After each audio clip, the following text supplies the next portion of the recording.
Hi, welcome everybody. How you doing? Hello. Thanks for coming in. So Luke's going to be here in a couple seconds. He had to put the baby to bed, so he'll let him down. You got to do what you got to do. How's everybody? How's everybody? Everybody have a good day.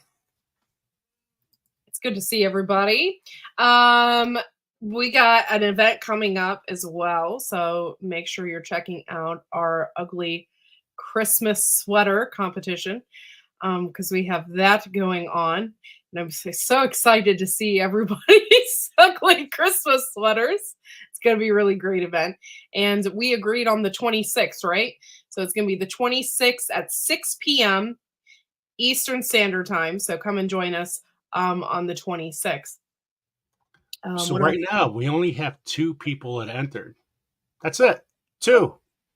Winner. Now, if you make up your sweater, now you can wear a t-shirt too, guys. It could be a t-shirt, but it has to be decorated for your ugly sweater. So not all people have sweaters. So we're trying to make it easy that you could go into this contest. We want to see your creativity. That's the biggest thing in the contest. So we have Luke backstage right now. Um, this this is so super exciting for us.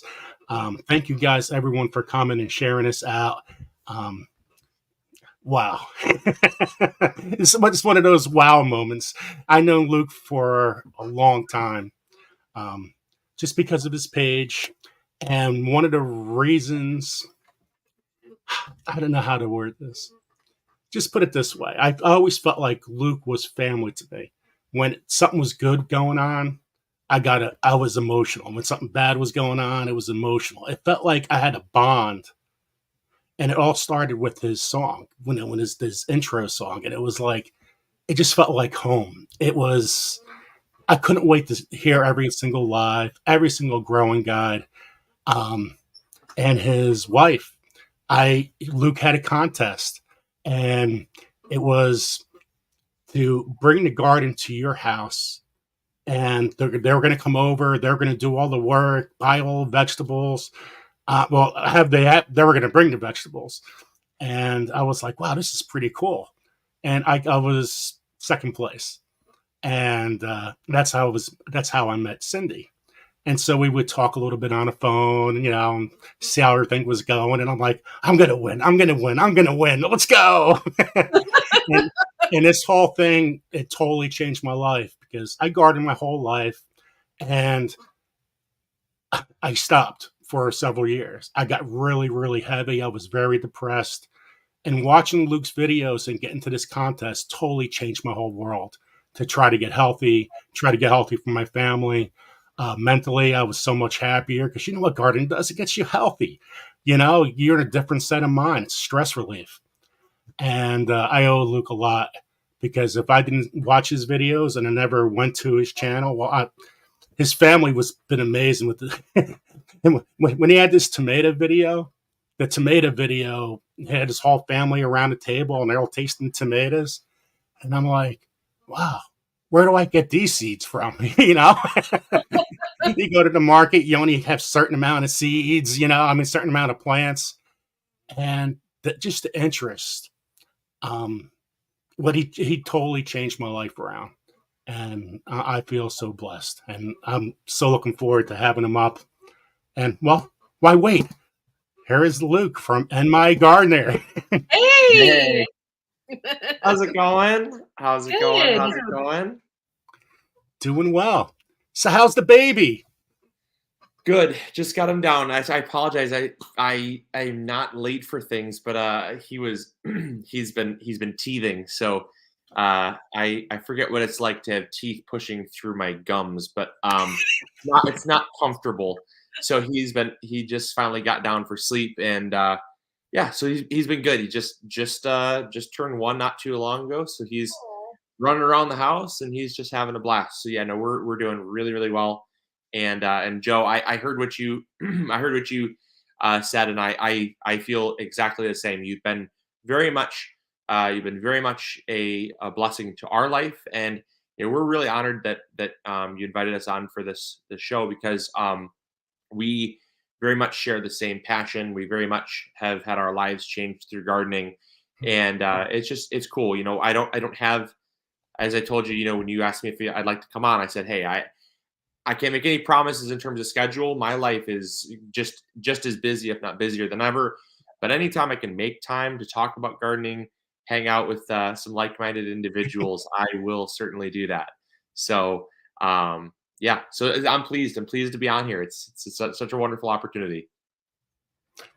Well, later on, we're going to give out some stuff, just let you guys know. So it's going to be we have some questions. So I wanted to ask you one question to confirm it, a little trivia, and so people could see if they know how well they know Luke, which is going to be, that's going to be fun.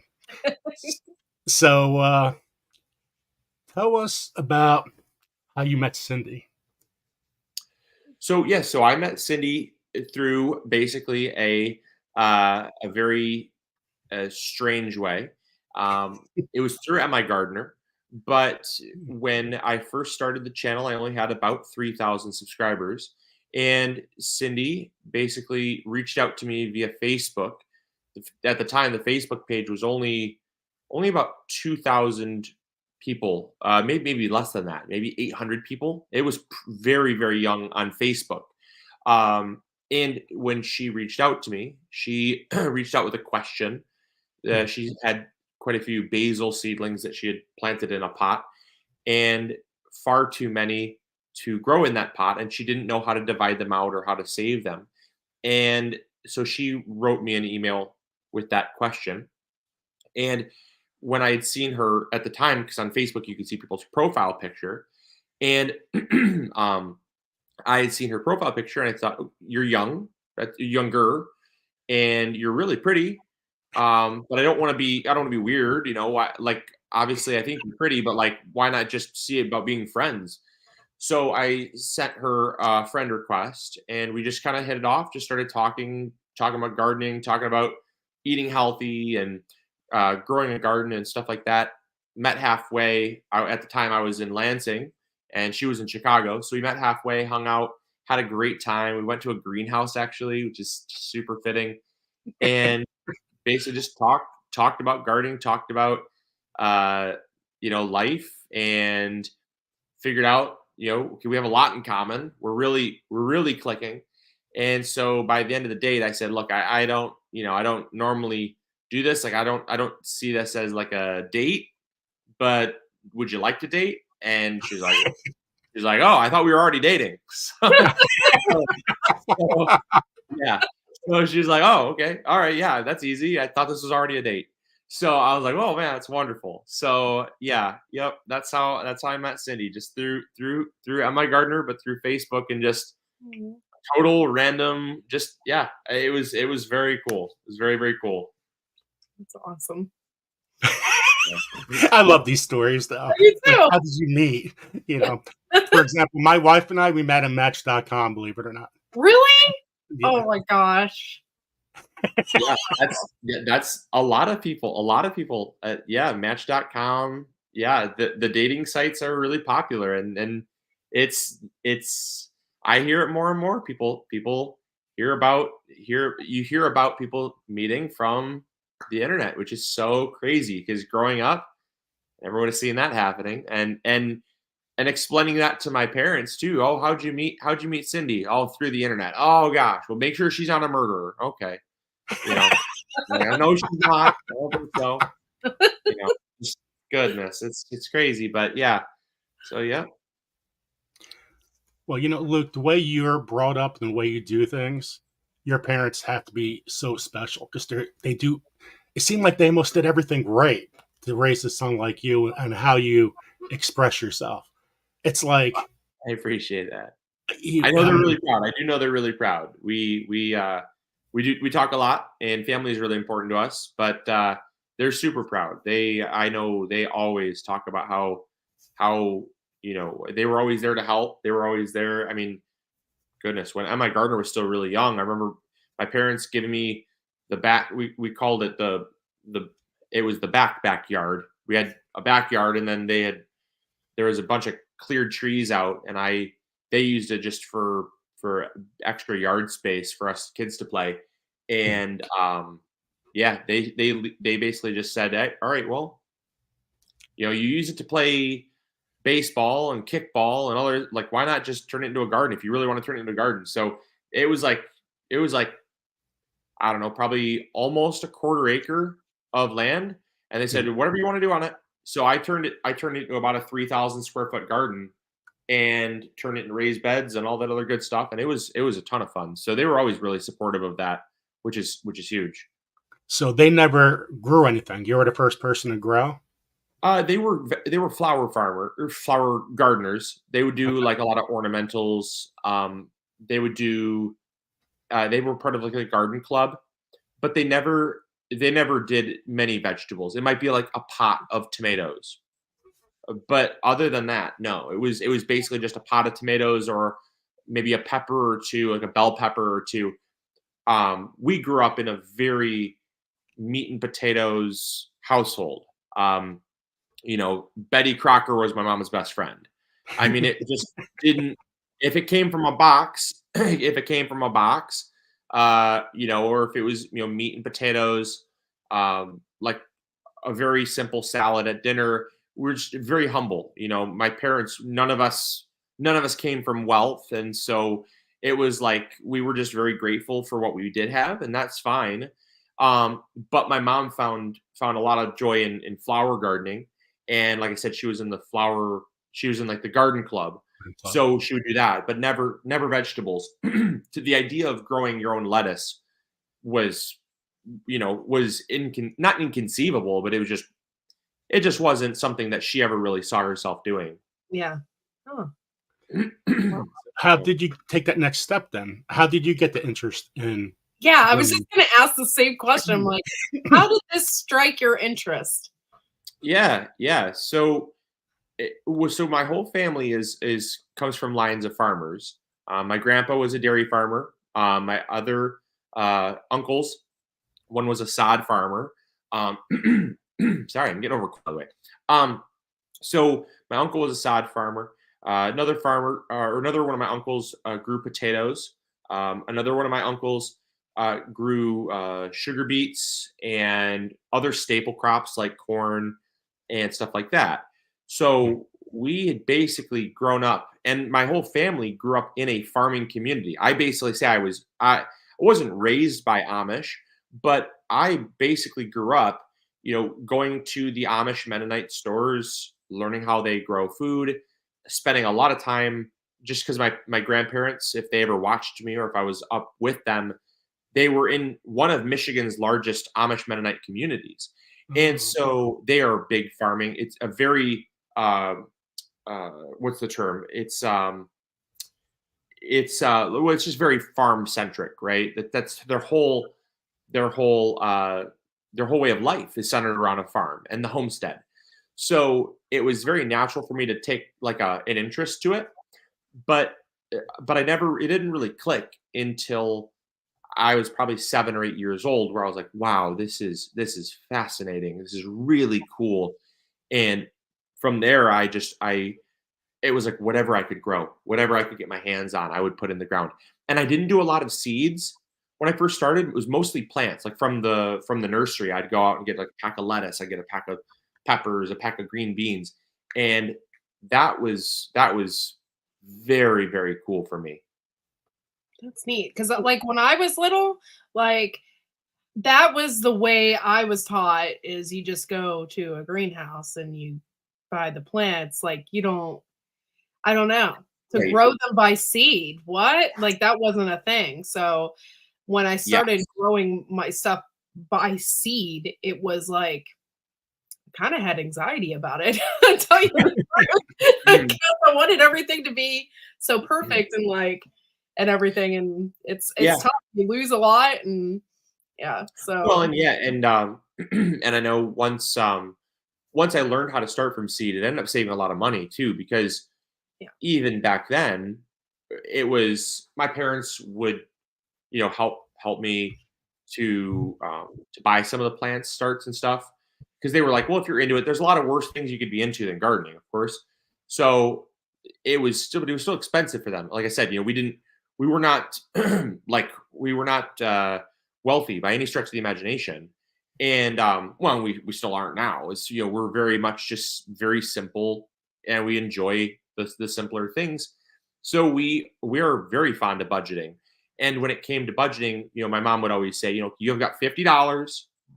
And I mean, some people say $50. I know $50 seems like a crazy amount of money, but again, like for me, $50, that was like soil, that was fertilizer, that was plants, and that was like whatever you can get for $50. This is your budget, this is your garden budget, and we can't go over that.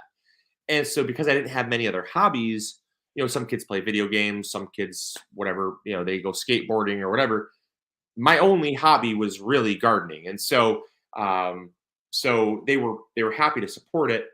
But once I found the ability to grow from seed, it was like, oh my gosh, this $50, like I got money left over now. Whereas $50, I could get everything that I wanted just fine from a greenhouse.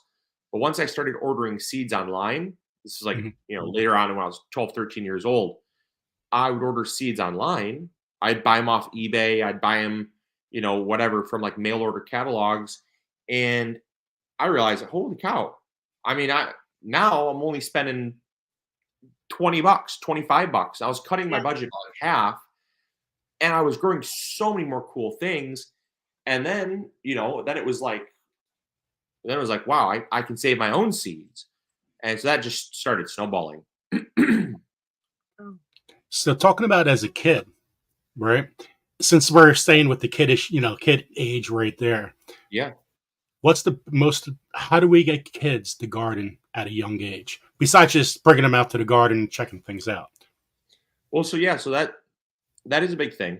That's what I was going to say is like gardening, like get them interested by osmosis, like let them just be a part of it. Because when I first started gardening, I, being 6, 7 years old, like I didn't have any interest in gardening. Like I wasn't born with an interest to garden.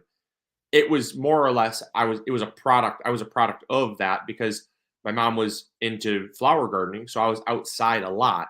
And I think from what I've seen, and obviously my own kids as an example, but also from other people, kids that spend their time with, a screen in front of them from a very young age, I have found them to be, to not like gardening, to not like spending time out in the garden.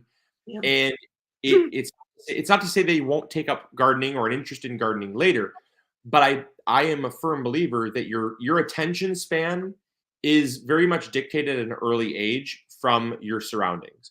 So if you put a screen in front of someone's face at age 2 or age 3, and kids are a big inconvenience to you, and it's, just turn on the Teletubbies and, shut them up, they will not have as much of a natural gravitation to the garden as they would if you would have just, taken them outside, made them a part of it. Because I know, like Geneva, our daughter, she loves gardening. I mean, it's all the time. She's like, I want to go out to the garden with you. I want to, I want to help you plant. I want to, I want to go harvest stuff with you. And that's awesome. That's absolutely awesome. And again, is it because we had her at an early age? I think so. Because a lot of her peers, a lot of her friends, you'll ask them, oh, do you want to come out in the garden? No. Dirt's gross. Oh, worms are yucky. I don't like vegetables. I don't like tomatoes. Whereas Geneva, and not to like brag about my own child, but like you put a fresh, fresh green bean in front of her, she'll eat it. You put a slice of bell pepper in front of her, she'll eat it. She'll pick out vegetables from like a party tray before she goes to like sweets and treats and stuff. And that attraction has to come from an early age. Yeah. But if I know there are lots of kids that don't have quite the same ability. Like some kids that live in the city may not be as easy to just put them out in a garden. So Right. what I would say then would be replace Teletubbies with gardening content. Rather than, because I know a lot of parents write in. We have thousands of parents that write in asking for help with like homeschool curriculums and things like that. And they basically say like, Luke, we teach our kids environmental science from your videos. Luke, we teach our kids how a tomato is grown from your videos.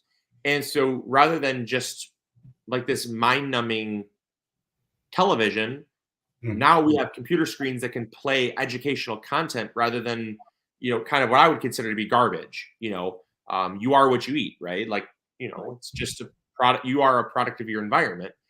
And if you put educational content in front of a kid, they're probably more likely to grow up thinking that that's normal. You know what I'm saying? Yeah, completely. Well, you're I doing watch this History Channel stuff, and anything that has to do with Egypt or I watch gardening stuff all the time. So I'm hoping that soaks into my son's head. Oh yeah, no, for sure. I absolutely can attest to that. I mean, I grew up as well with like the History Channel, the Discovery Channel, and I wasn't allowed to watch Nickelodeon. I was not allowed to watch the Disney Channel. I was not allowed to watch Cartoon Network. I was not allowed to. And they literally had, back in the day, they had a parent block. I don't know if you remember what that was. It literally, you could block certain channels. And so even when the babysitter was home watching me, and I thought I'd be clever to flip it on, I'd get blocked. You still couldn't watch it. so it was, there was no other option than like educational, PBS Kids. I remember PBS Kids had a lot of like cool stuff in there. The Discovery Channel. I mean, I grew up learning stuff, like learning real stuff, and absolutely, 100%. I've seen that. It's just the type of information that you feed a child is the type of information that they'll find to be normal or exciting when they grow up. Yeah. And you have something on your site for kids too, and it was done by Cindy. Tell us about the Colorin Book. Yeah. Okay. Yeah. So we set out to try to get kids excited about gardening, and one of those things was a coloring book. And we always wanted to do a coloring book, but the problem is that having written a book, and then having Cindy having written designed and curated a garden planner, we thought, well, let's just pitch this idea to our publisher. And they looked at us and they were like, you don't understand. Like, this is not, we're not going to design a coloring book. It's not something it's not cost effective for us to do this under any circumstance. And so I said, well, what about self-publishing? We looked at that, and it was like, even to self-publish a coloring book was like $7 to self-publish a coloring book. And I was like, okay, this is ridiculous. I think, like, even because if we buy it for $7 and we hope to keep the lights on, you got to sell it for what, $9-10. No one's going to buy a coloring book for $10. Yeah. I said, let's just make it a digital, because like we literally would go out. Where the idea stemmed from was when it's rare, but we would go out to eat at a restaurant, and they'd have the little coloring paper. And I thought, why don't we just do print? Like, this is just a printable page. Restaurants literally just click print, and they print off their pages for these coloring pages. Why not do the same thing? Let's make a digital coloring book they can print as much as they want, and basically take that restaurant style coloring book style and just let people do it at home. So we did. We sat down. We designed a whole A to Z of vegetables with fun facts and educational content, right? And put that into an A to Z coloring book, and then threw it up on the website. And literally, it just it's so cheap because it's just a download, and it's great because it pays for it just pays for the software that we use to publish it, because we just used We just used InDesign, Adobe InDesign, to create it, and it was wonderful because we're talking Adobe InDesign cost us a couple $100. I think it was $700 for the software, which is expensive. But you even it out. You sell 300, 400 coloring books, and now it's like, okay, it's paid for itself. It was a fun project, and ultimately, it's not as much about the money as it is about providing content. We don't have the ability as a business to do a bunch of things for free, because the old saying of there's no such thing as free lunch. It's everything costs money. So if we can somehow cover that cost, we can help to get kids excited about gardening and not lose money in the process. And so it works out great both ways. That's really cool. I didn't know about that. That makes me want to download it because I like to color. You'd be shocked. We actually have we've given schools the ability to download. They buy, because if you buy it once, you can print as many as you want. So like literally, we tell a school, look, make this part of your curriculum for whatever. And there's been several schools that have reached out, and they pay $2, and they could run the printer till the printer breaks, and it only costs them $2 for the whole school. You can print as many as you want. And we've had lots of parents too that are like, well, can adults color? I'm like, yeah, sure. Like during COVID, a lot of people found coloring to be very stress relieving. Mm-hmm. So there are a lot of parents there's lots of adults that they don't even have kids. They just do it for themselves, and that's cool too. It's just a simple, fun little coloring book. So it's nice, and it's easy. It's like 26 pages, so it's not like it's anything super crazy, but it keeps your mind occupied.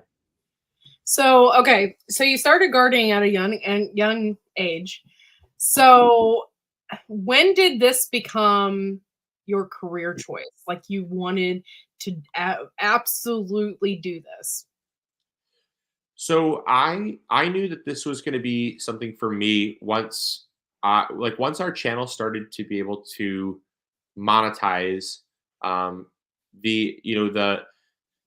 the time, YouTube was just starting to roll out the YouTube ad platform, and I was never someone that really was like, I still am not, to be clear, I'm still not, but I never was very money hungry. I'd rather just be passionate about it. And you get enough people that are passionate, and it's like, do you get $1 million, just hypothetical? Do you get $1 million from one person, or do you get $1 million from 1 million people, right? If you can get $1 from one person, it's so much more gratifying. Like when you're talking about helping people, when you're talking about exciting people and getting people pumped about gardening, I would so much rather, still haven't become that million mark yet, but someday, who knows, maybe. It's just the idea that every person, it's a little tiny bit that everybody contributes, rather than just catering to one big person and not having there's no satisfaction in that. And so once I started kind of getting those teeny tiny little bits of income coming in from views, like real eyeballs watching our content, I was like, oh man, this is super cool. This is really cool. And then once I started saving seeds, I was able to save seeds to sell on our website. And at the time, this was 11 years ago. I started the YouTube channel 13 years ago, but I started selling seeds 11 years ago, and literally it was just 10 varieties. Maybe been like 8 varieties. I bought like 10 varieties of seed that I was saving from my garden. When I sold out, I didn't have huge quantities, so it was just sold out. It was just help to pay for my work. I was also working another full-time job, because it was not paying, like up until even about 4 years ago, it wasn't paying the bills. It just kept building, and now it does. Obviously, now I don't need to work another job. But even as of like 4 or 5 years ago, Cindy and we were working other jobs. Like I was I was doing landscaping because I loved working outside with my hands, and Cindy was working at a car dealership. So like Hmm. we were doing other things because it wasn't paying the bills, Yeah. even 4 or 5 years ago, literally. So it's a snowball. It's little baby steps. And then now obviously that's all we do. That's all we do is MIGardener. So It's awesome. Well, it's a family business, and and you show it. Everything yeah, you do it's a family business. The way you with your workers, you treat them like a family business. absolutely. Absolutely. We could not do what we do without them. That's for sure. Oh my gosh, we owe them a huge debt of gratitude. And that's why it took so long for it to be that is why it took so long for it to be like my only job, is because a lot of times I would say I've always been told, the people that help you, they are the ones that get fed first, you get fed last. And that same thing applies. I will go hungry before they go hungry. And so that's why like anytime I could reinvest into the company, into the brand, into the people that I was working with, I would, even if that meant me having to work another part-time or a full-time job. We did. Sydney and I both did. So it was fun, and it was it was really humbling to work your butt off and then come home and keep working your butt off. So it's like, Yeah. so yeah, it was very, very fun. And I love Well, the people I work with. do you have any animals or anything, Luke, at your house, or do you have chickens or anything like that? It's just Love all to. I would love to. I would absolutely love to. But right now, we're not in our forever home by any stretch of the imagination. We're very much to be honest, we're kind of waiting for the right opportunity to come along when we can find our forever home, our forever. I want like about 15 to 20 acres, ideally, because I like lots of land. I like being able to stretch my arms out and not touch neighbors. But right now, where we're at, we don't have our city won't allow us to have like chickens is not allowed, and we had honeybees if that counts, but those it got way too cold one year and they died, which was unfortunate. But I've talked about wanting to maybe bring them back at some point. But right now, no animals. We don't even have dogs or cats, just because with the little ones around and stuff, it's just they're basically animals at this age, anyways. They're not it's self sufficient. I Yeah, completely understand that because I just got yeah, a puppy with my son, and then a puppy, and then I got another dog, and I got about 50 birds and everything else, and a garden. And my brain yeah, sometimes explodes, so I yeah. completely understand. That's crazy. Yeah, I couldn't. Not right now. I couldn't. If our son was like 5 years old, maybe I would consider.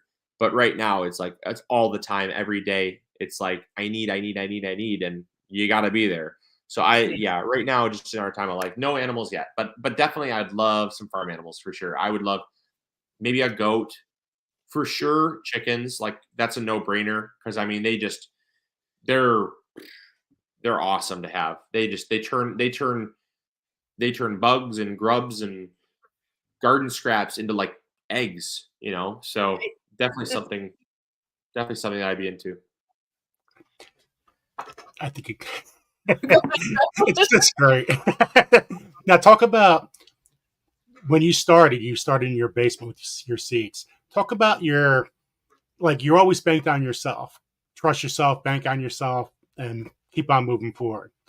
Tell us about the journey from going from your basement to where you are now with Yeah. with the seeds. So yeah, so we started in 2011 selling seeds. That was just out of my parents' house because obviously I was still in high school. When I graduated, we I moved to Lansing to finish my schooling, and obviously living in a dorm, I still operated. I would come home on the weekends, and I'd pack up all the orders. Everything was still done at my parents' house, but I would literally only ship. I would ship Saturday, and then I would pack up orders on Sunday. I'd bring them back in the car with me, and then I would ship them out. Back when I went back to Lansing, I would ship them out at the post office on Monday. Hmm. And so that was not sustainable for very long. But obviously, once I got married, um, Cindy and I moved into a small apartment, and from there we operated out of a small little room. Then from there, we stayed there for about 2 3 years, and then from there we bought our own house. We moved down to the basement where we then had about 850 square. No, not quite. It was about 800 square feet of basement space that we were able. And that was a huge step. We were able to turn that into our office, and then uh, from that point, then we just kept again, remembering where we came from. We rented out a building of about 2,000 square feet in Port Huron. That's where we started our first like legitimate shop, and then we stayed there for almost 4 years before we outgrew that spot, and now we are where we're at, which is a 8,700 square foot building, which is literally 100% utilized. Like we're not at the point where we're moving out. We've only been there for 2 years, but we've grown to the point where we're very comfortable. Any more than that, we'd be uncomfortable, but we're very, very comfortable right now. It's perfect for us. It's a beautiful location, and it's only because we basically keep investing in ourselves. We keep investing in people as well, not just ourselves, but other people, and it just keeps growing, which is awesome. And a lot of it's word of mouth too. Like I believe in myself, but what really has helped is people like yourself, Joe, that believe in me, because that's the other half of the equation that I don't think people always understand, is that I believe in myself, but I don't pay myself. You know what I'm saying? Right? Like the people that believe in me are the people that buy our seeds, the people that buy our fertilizer, the people that care so much about what we're doing to then share with their friends and say, like, look, you're buying from these seed companies, you're wasting your time. You got to check out MIGardener. Right. Those are the people that believe in me. And so ultimately that word of mouth really helps to spread our brand, because if it was just me, might as well be a nonprofit because you're not making any profit. You know what hit me, Luke, is when you were working at the greenhouse and you did a video and you were like, "This is bullcrap." Excuse my language. Yeah. You should not be. I forgot the whole thing. I wish I Yeah, wrote it I down. vividly remember. I actually vividly remember that altercation. It was just, we were told at the greenhouse, where I worked, we were told to sell something at all costs, even if that meant There you go. meant stretching the truth. And I didn't agree with that whatsoever. I don't think that's not an ethical way of operating. But there was an older lady that came in and was saying, I'm looking for some flower baskets to go alongside my fence line, and it's pretty shaded. And the lady that was running that part of the greenhouse was saying, "Oh well, I will, I'll take you over to our geranium and our petunia section." I thought, geraniums and petunias don't do well in shade. No. You're not going to have any success with that. Right. And the only worst thing, besides the fact that she was, blatantly lying to sell something, was when I spoke up and I said, yeah, excuse me, I don't think that I would recommend sending her to the petunia section. Those need full sun. And I got a big scolding. I got taken to the back. I got taken to the back room, and I was told, that you are out of line. Don't you ever do that. If we're trying to help a customer, don't step on toes. You can do whatever you want, but don't step on toes, and basically keep in your lane. And they told me, if you do that again, you're fired. And I basically said, look, I'm gonna finish out the rest of this season, but after that, I'm done. I'm not. I wasn't gonna leave them short staffed, because I can't do that to someone, but I also can't in good faith lie to people. I'm not going to sit there and. It makes you wonder too how many people like bought stuff from them and then went home and their plants died or whatever, and then they just thought they just sucked at growing. Right, 100%, absolutely, and it's not. And I will tell you, it's not exclusive. It is not exclusive to just the greenhouse that I work at. It is very common practice. I hear it all the time, not just at one greenhouse, but I will hear it at every greenhouse I go to. I wouldn't say that it's. I wouldn't say that it's quite as well, and I don't know. It could be just that everyone operates off the same tactic, which is if someone's looking to buy something, you sell them no matter what. But I think a lot of it is just lack of education, ultimately. I think a lot of it is just people are uneducated. They find it to be it's a very pretty place to work, but you have to know a lot. And if you don't know a lot, you're going to be, it's like the blind leading the blind. You can't possibly educate someone if you don't know what you're talking about. Right. And so I think a lot of times I would chalk a lot of it up to just ignorance too. I don't think I do not think that everybody that works at a greenhouse is just a used car salesman.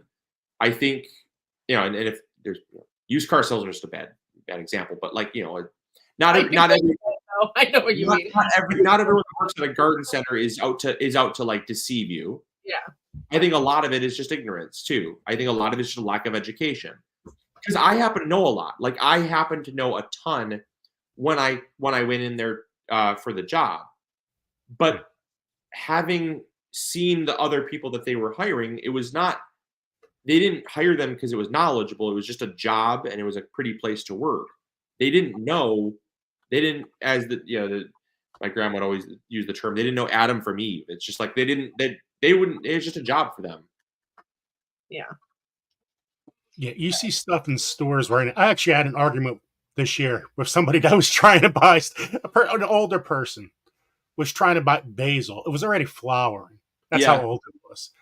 And the guy I went to the guy, do not buy that. He said, what are you doing? And we had a whole conversation. Listen, there's other places right around the corner. You can buy from there. This guy's trying to sell you basil. It's too old, you know? And I went inside. I was around the corner. I heard the lady, this guy did this and this. This guy did that and this. And I'm like, hey, how you doing? You're getting in trouble, Joe. I wasn't working. I was just, chatting. Yeah. But you see people sell corn. One piece of corn for $4. Oh my gosh, I saw that at the greenhouse over the summer. They were selling corn in a 6-pack.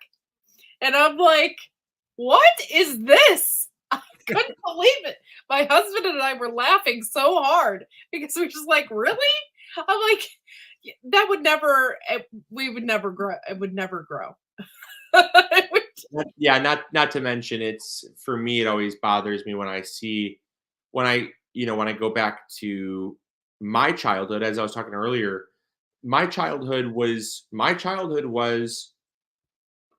I went to the greenhouse and I bought plants. And when I saw how much we were spending on plants, I expected to get some type of return from that.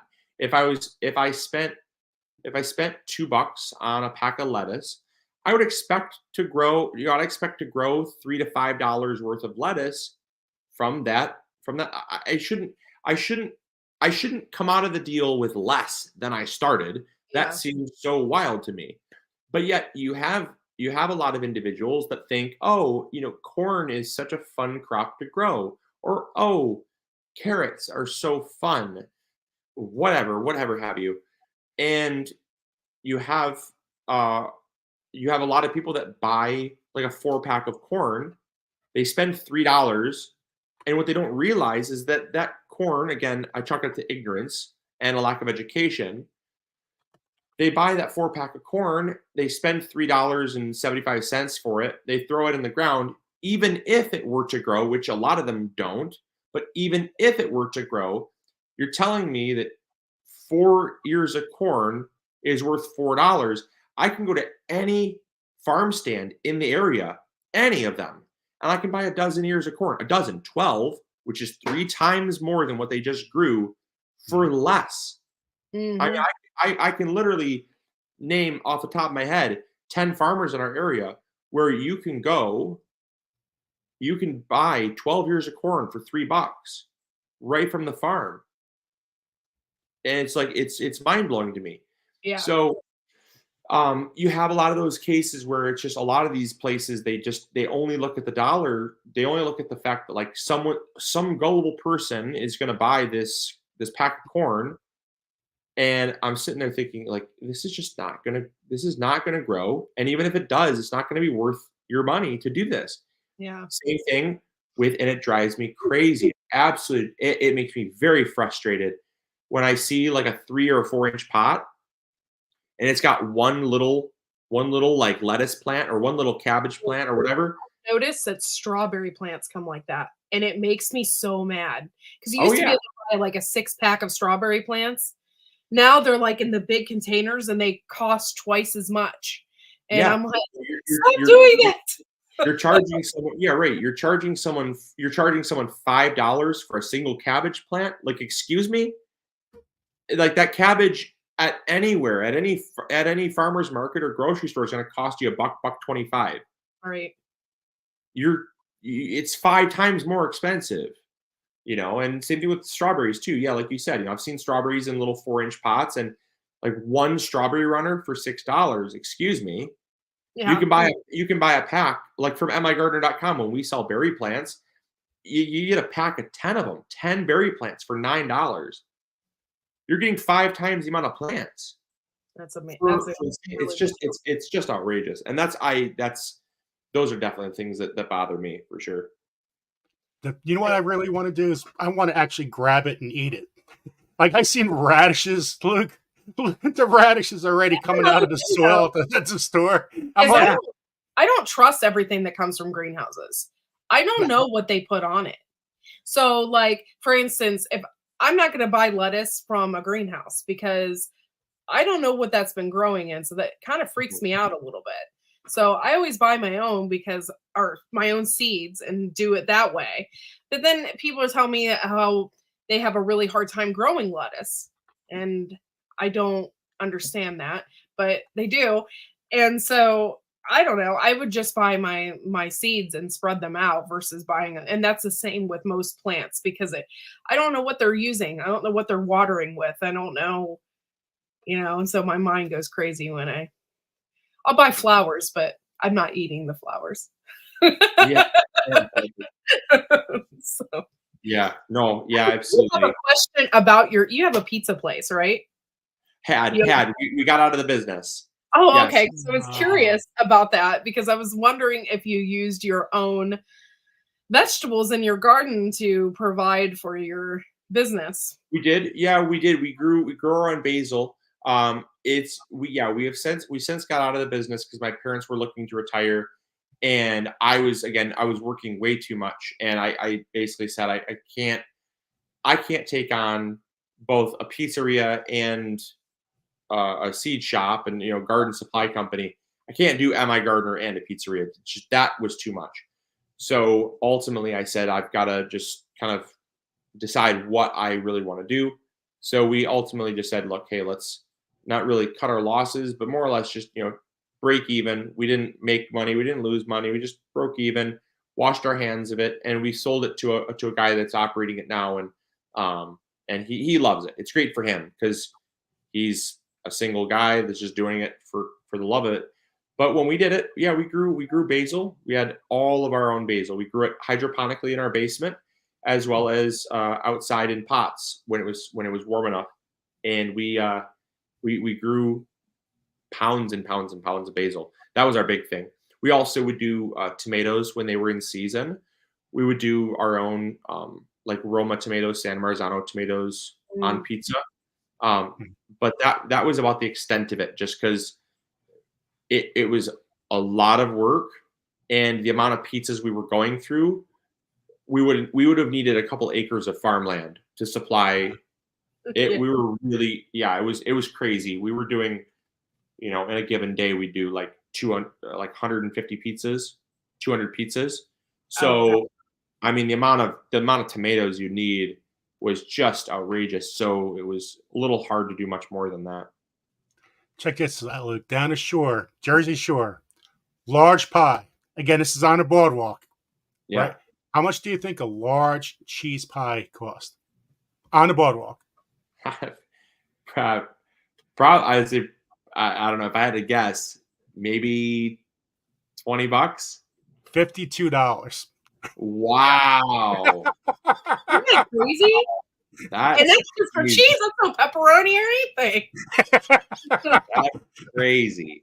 That's what happens when you have a lot of drunk people. So I picked up one of the guys that were making a pizza. He goes, "Yeah, during the weekend we saw about 300 a day." And I was like, "Well, somebody's making a couple dollars there." Yeah, no kidding. Yeah, for sure. For sure. I can't even imagine it. Wow. Wow. That's Yeah. a lot. When you moving to Jersey, Luke? It's so funny though that you say that, because my dad was a truck driver, and he would go to Buffalo, New York every night. I live in Ohio, by the way. So he would drive from where we are to Buffalo, New York, and there was this pizza place there. And he would come home with the biggest pizza I had ever seen. And it was loaded with stuff. He'd keep it in the refrigerator. It was like his prized possession. I've never seen anything like that in my entire life. So there must be something to do with New York and New Jersey's and pizzas. Oh yeah, they're known for big pizza, that's for sure.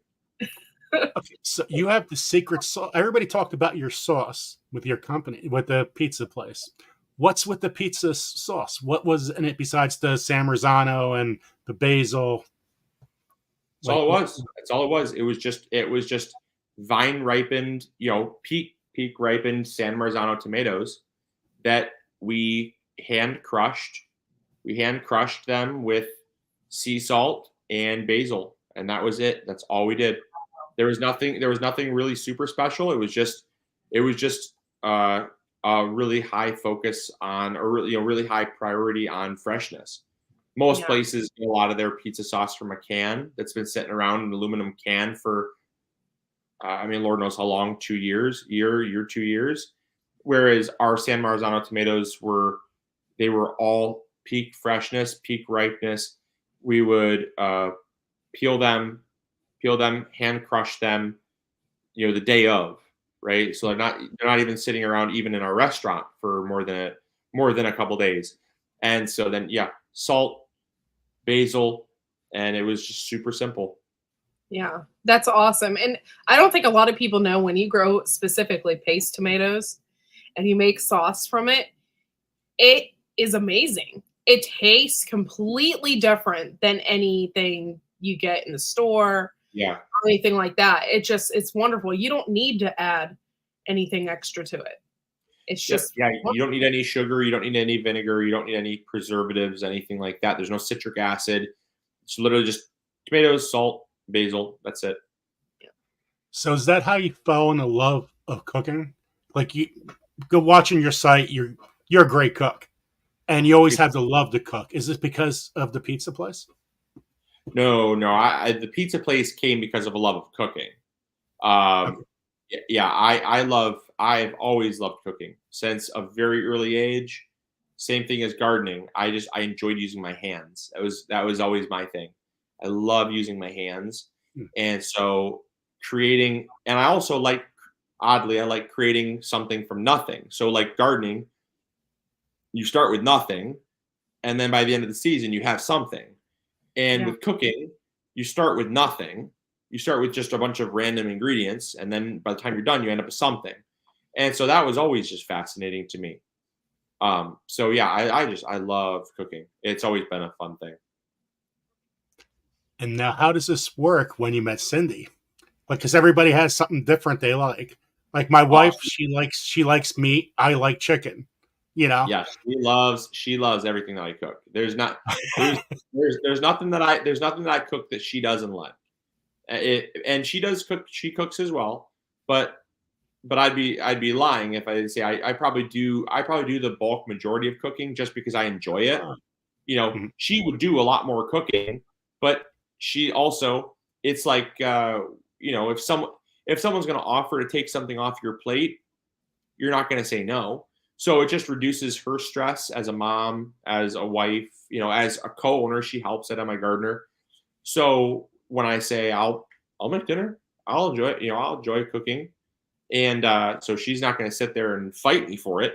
But if she has something that she likes, if she sees a recipe that she wants to make, she'll jump on in there and make it. But for the most part, anything that I make, she'll enjoy. So it's fun. I think it's fun for her because for people that cook, for people that cook because they have to, it becomes a very regular thing where it's like, all right, well, we're having spaghetti for the third time this week, or it becomes very habitual where it's convenience. Whereas I think what she likes about it is it's like it's like you're it's like you're rolling a dice that has 100 sides on it. It could be anything, It's just there's so many different options. So for her, it's nice because she never has the same thing over. We eat leftovers, but assuming we don't have leftovers, it's something totally new, totally random. And I'd say we hardly ever eat the same meal more than maybe like once or twice a month. That's how wide the food options are, which is fun for me. Do you can at all, Luke?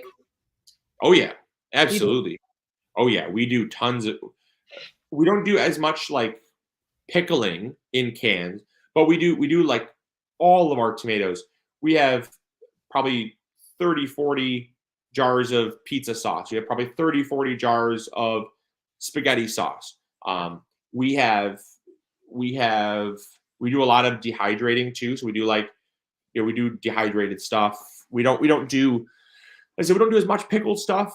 We'll do like pickled jalapenos. Oh, We'll do like some pickled peppers just for like toppings for like tacos or whatever. But we don't do nearly as much. Like we don't do a whole lot of pickle. We do like maybe like 3 or 5 jars of cucumber pickles every year. But other than that, we don't do a ton. But we do a lot of tomatoes. I'd say tomatoes makes up like 30 to 40% of all of our canned food that we have. hmm. Do you Okay, make your so own baby food too? oh, We did. Yeah, we did. Yep, we did. We actually got so there was a I don't know the brand. It may have been by Gerber actually, but I'm not positive. But they have a little baby food processor that you could probably use a full size processor, but this thing is, it's tiny. So you throw a few cooked carrots in there and some chicken, and it sounds terrible as an adult, but like none of our kids turn a nose up to it. We'd blend up chicken, we'd blend up potatoes, green peas, make a baby food puree, and love it. They'd love it. They'd eat it all day. cucumbers are my favorite vegetable. What would you say is the key to growing as many cucumbers as you could possibly get?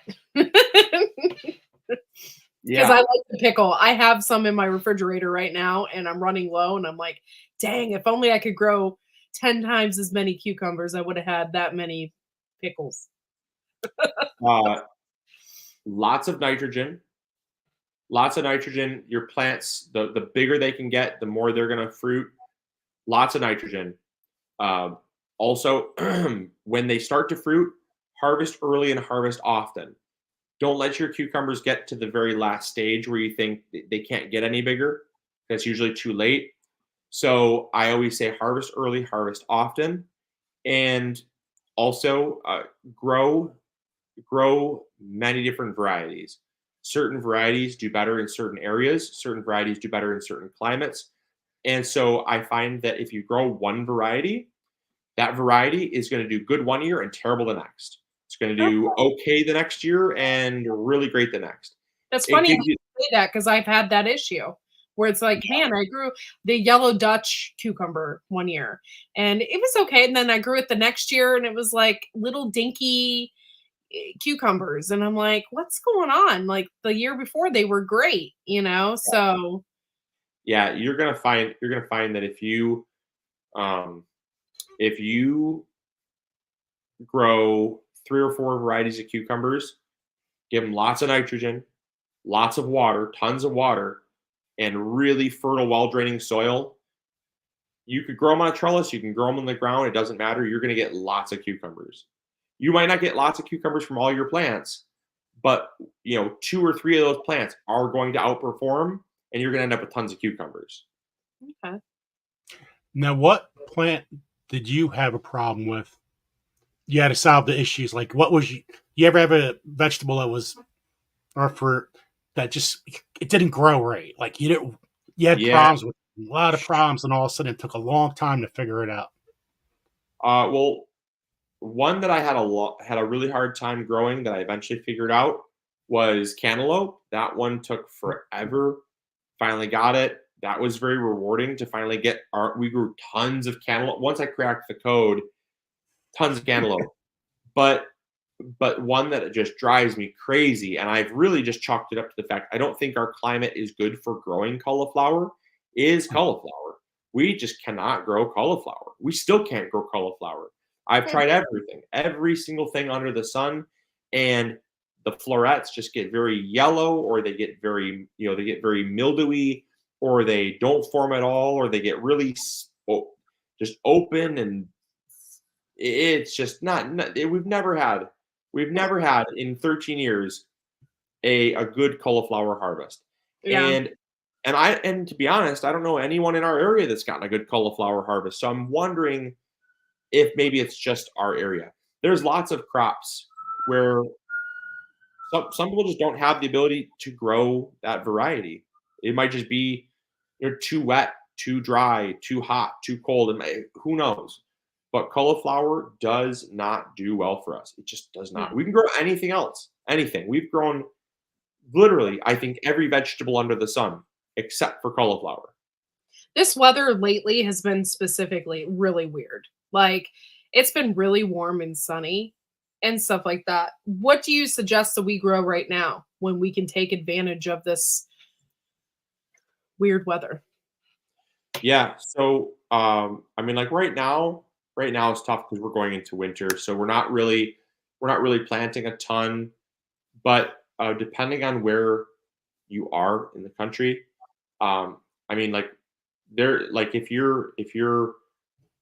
you're talking like Kentucky, even like southern Indiana, Tennessee, you can still grow spinach, you can still grow radishes, you can still grow lettuce, like you can still grow a lot of things if you give them a little protection, if you give them like a hoop house or like a little caterpillar tunnel or something like that, you absolutely can grow those all through winter, no problem.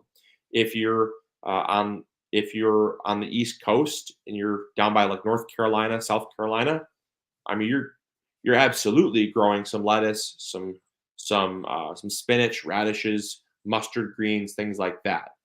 Here in Michigan, it's either indoors under grow lights or it's in a greenhouse if you've got it. But other than that, not much is growing right now.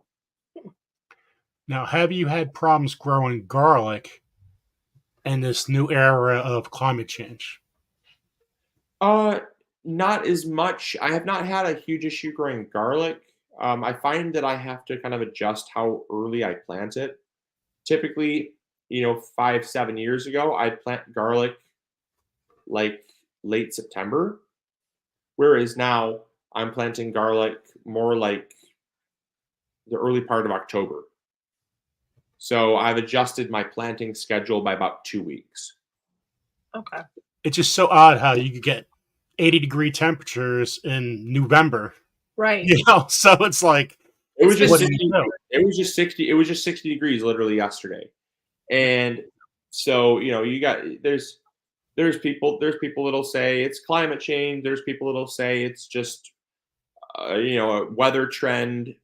I've always said I live for the day. I take care of, if the weather's changing, which seems like it's changing to me, but I don't know if it's changing for the better or for the worse. I don't know, because I don't have a crystal ball. I have no idea. So I just say, look, I adapt, I overcome, and my garden over the years has shifted to where, some stuff I have to plant earlier, some stuff I have to plant later, but we plant it all. We still get the same garden at the end, but it just takes a little bit of modification. to make it all work. I have not planted my garlic yet because we have yet to have snow. It snowed 1 day since October. Yeah, yep. We And got snow. We got snow one day. I'm afraid that if I plant it, it's just going to like, sprout and stuff. And then in January, we're gonna get this hard, cold weather and it's gonna kill it or something. So Yeah. With garlic, you don't have to worry too terribly much. I find typically garlic is your most cold hardy of your kind of fall bulbs. But I typically will plant my garlic about 20 to 30 days before my first frost. Our garlic has already been in the ground since about the 1st of October or so. So it's been in the ground for a while, but the green tops are about 5-6 inches tall. Any taller, we'd be concerned, but right now, we're below freezing now, so the garlic is basically just established, waiting for spring, and then we'll probably throw a nice layer of mulch on top of that in the coming days to week or so. Throw some good mulch on there and just put them to bed for the winter. what do you suggest that I do since I haven't grown or put mine in the ground yet? So when should I harvest mine? Not till like November of next year. No, it won't matter. You'll still be harvesting probably around the same time. If you get it in the ground right now, anytime you can work the soil, if you can get it in the ground, it's going to get established. It's going to get roots first. After it gets roots, it's going to overwinter. Then it's going to divide. It's going to grow. And by about the 1st to 2nd week in July, you're going to be harvesting. Okay. Yeah. That's Nothing good. really changes. Yep. Now, Luke has something special this year. You could go buy seeds right on the phone, which is really, really cool. Oh, yeah. You could get it downloaded. I just have it right here. Oh, look at that, all fancy and stuff. And it just pops up like that. I love it. So usually when I'm at work, it's time to play. Wrong thing to do. No. But when I'm having my lunch, that's what I do. I actually go to the site and I save stuff on the site and boom. So guys, go check it out. Download it on your phone. Yeah, it's a free app. It's a free app. That's a big thing for us, is trying to drive quality of information and make things easier for people. And an app was something we really wanted to do just to help people get more information and read our blog posts easier, shop the store easier, and just have a better time.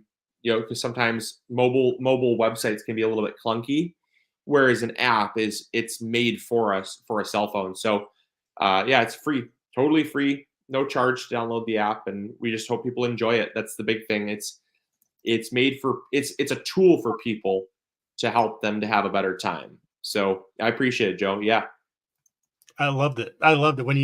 When Cindy said something, and I'm like, "What? I missed this. What? I go check it out. I got to download." I was excited. We rolled the app out. We rolled the app out about 2 months ago. We rolled the app out about 2 months ago, and it already has about 7,000, 8,000 downloads. So it's like I said, it's a free app. It's just a super user friendly version of the website. And what's better is that it actually can help people stay in touch with, whenever we upload a new blog, it's right there front and center. You don't have to go searching for it. We can do like push notifications for people that they want to know when we upload a video. We're working on getting push notifications set up to where people can actually get a little blurb where it's like, hey, Luke just uploaded a new video. That's in the works. That's coming in probably the next month. That's getting worked in. It's just because YouTube is evolving and growing and changing, and people don't get notifications. We hear all the time people say, "Oh, I didn't know you uploaded a new video."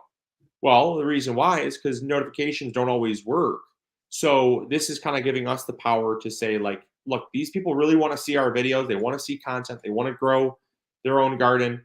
So we want to take power in that. And so the push notifications isn't an annoying thing. It's a tool. It's like, hey, if you want to opt in or you want to opt out, that's fine, whatever. But we upload a video, bing, Luke just uploaded a video. Or, bing, MIGardener just posted a new blog. Here's the title. Check it out. It's not bing, here's a sale, bing, here's a sale, bing, here's a sale. It's not a sale, it's not a selling tool, it's a gardening tool. And we want people to take advantage of that because it's super important that we help people to grow a garden. Well, if you're helping them grow a garden, well, they're going to come to you to buy seeds. So it kind of works out. Right. It does work out. Yeah. Yeah. And I actually, Joe, I was going to tell you too, we created a discount code. And I don't know, did I share it with you yet or no? Yes, you did. If you guys use you got to use the word hashtag, because we had some people here that didn't put hashtag in. It's hashtag grow big. So if you guys use grow big, it's not going to work. You got to use hashtag grow big. In your site, you get 10% off.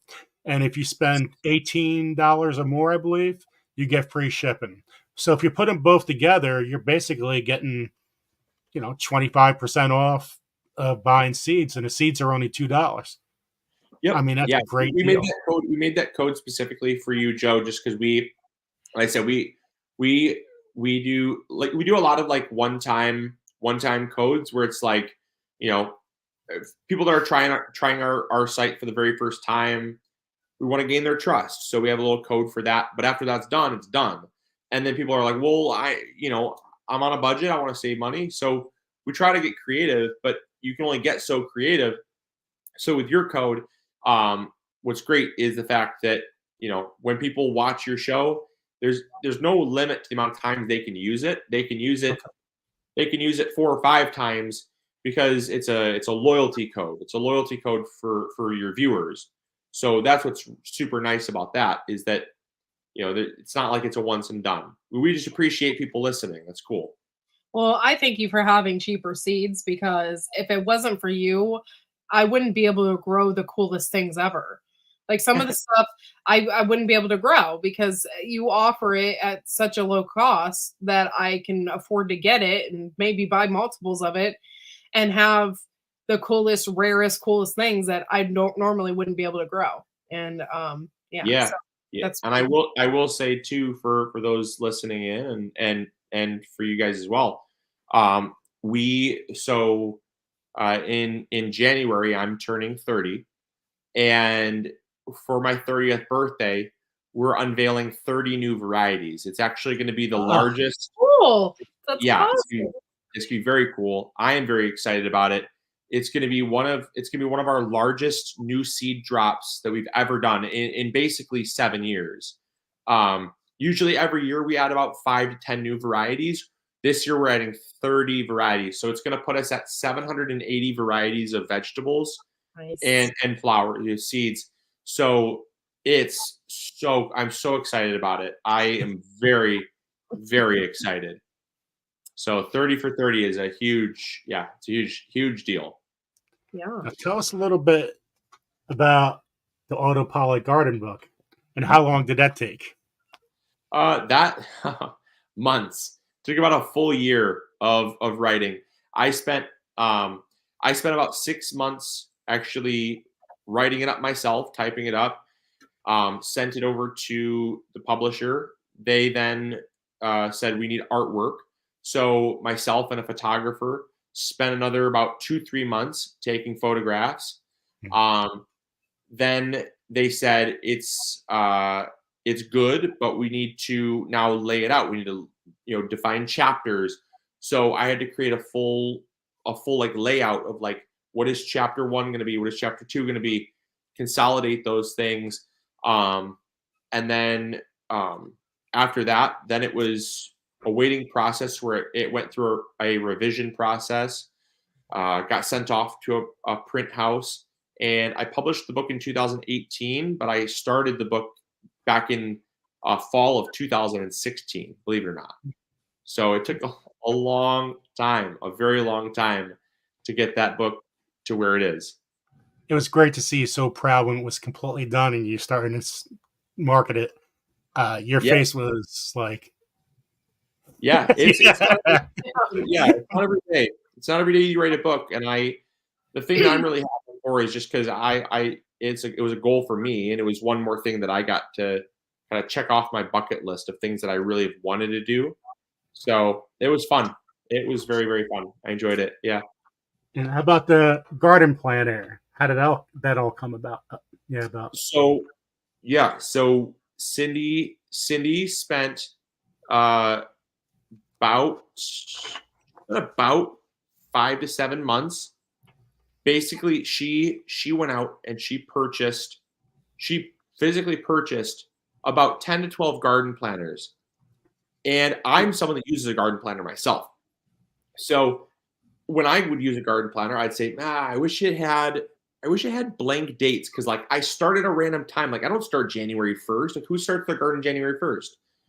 And it was dated. And so like then on top of that, if I have unused dates, what do I scratch out the date and just write my own date in? Like it's just weird to have a dated calendar. And there was never enough pages. There was never a thing for me to put a budget. There was never a thing for me to put a calendar of when I was doing things. There was never, a notes section and there's not all the stuff that Cindy has in her planner was a product of me complaining, basically. So all the complaining that I did gave her inspiration. She went out and she bought about 10, 12 garden planners and basically said, what don't these have that I can add? And we basically took all the things that I use on a daily basis and put it into a planner. And so she's got a boatload of really helpful guides that makes it super helpful. It's actually a helpful tool. And that was about 7 months of her work. She actually did the entire thing, the absolute entire thing. And so that was a huge accomplishment for her. That's awesome. So look, I'm going to open up to the chat a little bit just for a couple questions. Yeah. I guess we got some stuff I still want to talk about, but I want to get some of these questions out of the way a little bit. So let's see if you have any questions, make sure they're all in caps. And Luke, I tell you what, getting old, you have to wear glasses. I tell you what, it's terrible. I hate wearing glasses. I know what it's like. I wear glasses. Not right now, but I do wear glasses. Me too. I can't wait to see the seeds. I can't wait to see what's going to be on there. It's like a whole new launch thing. I'm like, man, I wonder what they're all going to be. That's awesome. Yeah, I'm very excited about it. I know you guys are definitely going to love them. So Mr. and Mrs. Tomato Head, which is Lauren, what an amazing woman she is. She asked, how many tomato plants do you grow? So depending on a season, so we grow the amount of plants. We typically grow about 60 plants, but the amount of varieties that we grow per season is about 30. I like to keep to about two plants per variety. I will grow more than that if I need to, but typically it's about 2 plants per variety, 30 varieties total, and that gives us about 60 plants. Okay. So, yeah. Sherman's Family Farm. I can show you a seed packet because we're going to give some seeds out later. But this is the size of a seed packet. Like this one has 25 seeds. This is an excellent tomato. That's one of my favorites, actually, Joe. That's one of my that is very close to one of my all-time favorite varieties. It is so good. I have grown it several times, and once you put it on the site, I was like, yes! That's one of my first ones I was going to buy. Very, very good. It's a very flavorful tomato. It is so juicy, so consistent. It was one of our best producers this year, actually. Oh, wow. In Sherman's Family Farm, you get a lot of seeds with MIGardener seeds. You're not going to get gypped at all. If anything, you'll open up a packet and you're going to have it for 3 or 4 years. And Joe, that's a really interesting point. I think it's worth noting, if there's any room to put a star on our shoulder, one of those stars would be the fact that we really try to drive value. Again, we're not trying to be millionaires. We're trying to help people. And we've actually done this live. We put ourselves out there. We've literally said, name a site that you buy seeds at. We'll go and we'll compare a variety. I don't know if you remember us doing this or not, Joe, or not, but I think you were watching live when we did it the one time. Mhm. But I literally said, pick a variety, pick a site. And I live. So I really put my neck out there.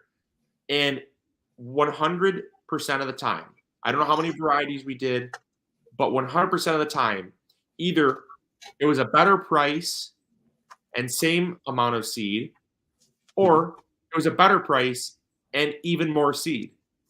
Can you put that, tack it back up? I had somebody ask what the name of it was again. Well, I'm not sure. Roasted. There we go. Sorry, guys. Yeah, the Rosa de Bern is a beautiful variety. It means to toss roses in the air. But even lettuces, if you look at the lettuce, look, 1,000 seeds. I mean, let's see what else. Another one, Bib lettuce, 1,000 seeds. And we talk about your seed packets every single Thursday, by the way, Luke. And we go over from the front and back of every single seed packet that we go over. That's the other thing, so much great information on these packets. Yes, yeah. Cindy has done a wonderful job of making sure that the information. I said, I'm not just going to sell seed. I don't want to just sell seed. I want to provide value, and that was a big thing too with a lot of people. Is there's a little snippet of information, but this has like planting depth, plant spacing, full sun. So much information. It's very, very helpful. The back of our seed packets, I think, are some of the best seed packets you're going to find. This is I grow this every single year. That's one of our favorite lettuces by far. I love that lettuce because it's crispy. I like a good crispy. It's totally different than the Bib. I've grown the Bib before. It's like kind of soft, but that Paris Island romaine is just real crispy, and I really like it. It's good. I mean, look, another thing, 1,000 seeds. I've grown the red romaine too. It's really cool in a salad. Like if you're having people over for dinner, you want to kind of jazz things up a little bit. You put a little bit of that red romaine in there. People are like, "What's this?" It's red romaine from my garden. This one, I'm actually looking forward to grow this one. This one has 500. Look at that, guys. Yeah, one of our favorite things to do is to use we use the Paris Island lettuce, and we'll dice it up. We'll dice it up in like a chopped salad, and then we just throw some croutons, some grated Parmesan cheese, and then we'll take diced peppers, diced onion, and then we'll take diced cheese, like provolone cheese, dice that up, and then we'll take salami and we'll dice that up. Toss the whole thing together in a big chopped salad, and then I make a vinaigrette. I just take 1 part vinegar, 1 part olive oil, and then I add a little bit of salt, a little bit of pepper to that, and then I add some Italian herbs and spices. Shake that up, and I pour that over the salad, and it is we have that specific salad. I would say like almost once a week. It never gets old. I love that. That sounds so good. Yeah, never ever gets old. It's so good. And one last seed pack I want to show. I have all of them. I have so many. I have like 300 packets. It's freaking great. And my Christmas already came. Look, cucumbers. Oh yeah, Market More. That's what I grew this last year. So 50 seeds in this packet. Most places have 25. Delicious. Yeah. So you're definitely going to get your value with Luke seeds. And they germinate. The germination rate, I'm telling you, I buy seeds from everywhere. Every place, every seed company that's out there, I have bought seeds from everybody. I've never had an issue with his seeds ever. The germination rate is spot on. Right. And this year you had Peppergate. A lot of the pepper companies. I love that word. It was Peppergate. It was Peppergate. All these seed companies, it was the wrong pepper. Yeah. Luke, My husband no was victim of it too, even with the hot peppers. He's like, "Wait a minute, this isn't what I asked for," but it Yeah, was well, all and mixed so up. So being in the industry, when we started hearing about that, it was wonderful because we actually get to know our farmers. Like we literally will Zoom call with our farmers. We'll make sure that our farmers are when we vet them, we actually don't just say yes to anyone. We make sure that they're giving back to their land, that they're actually regenerating the land that they're growing on. We make sure that they're growing with organic practices. Very strict on that.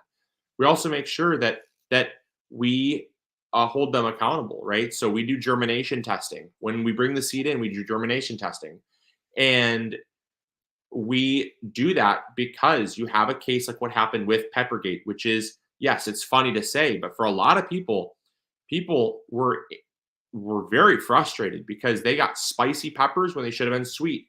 yeah, They got these spicy, very very hot peppers that were supposed to be bell peppers or little lunchbox peppers. Very very common. And what you have happen is you have one grower. I call them a grower, but it's just one farmer that grew a bunch of seed, and it becomes these seed companies become very reliant on these gigantic growers because the seed is very affordable for them to make a quick buck. But you have one mix up with that farmer messes up 7 of your largest seed companies in the world. hmm So you have one farmer growing 700 acres of peppers. It's just that's not natural. That shouldn't be that way. yeah, And so our farmers, all of them, every single one of the 52 farmers that we partner with, they all grow on less than 5 acres of land. So you're not talking 700 acres, you're growing 5 acres. And of that, because they practice regenerative farming, many of our farmers don't even grow on all 5 acres. They let some of their acreage rest. They practice cover crops, crop rotation. They give back to their soil. And so a lot of our farmers don't even use all 5 acres of their land. And that gives us not only the peace of mind of knowing that our quality is top notch, but it also gives us the peace of mind of knowing that people aren't going to get a spicy pepper. There were people, I'm sure of it, that have a capsaicin intolerance. There are a lot of people that if they have a spicy pepper, it can give them an asthma attack. And I, for one, would feel I would feel terrible. I would feel so terrible if someone had an asthma attack because we incorrectly marked a pepper. And I get we're human. We make mistakes. We absolutely make mistakes.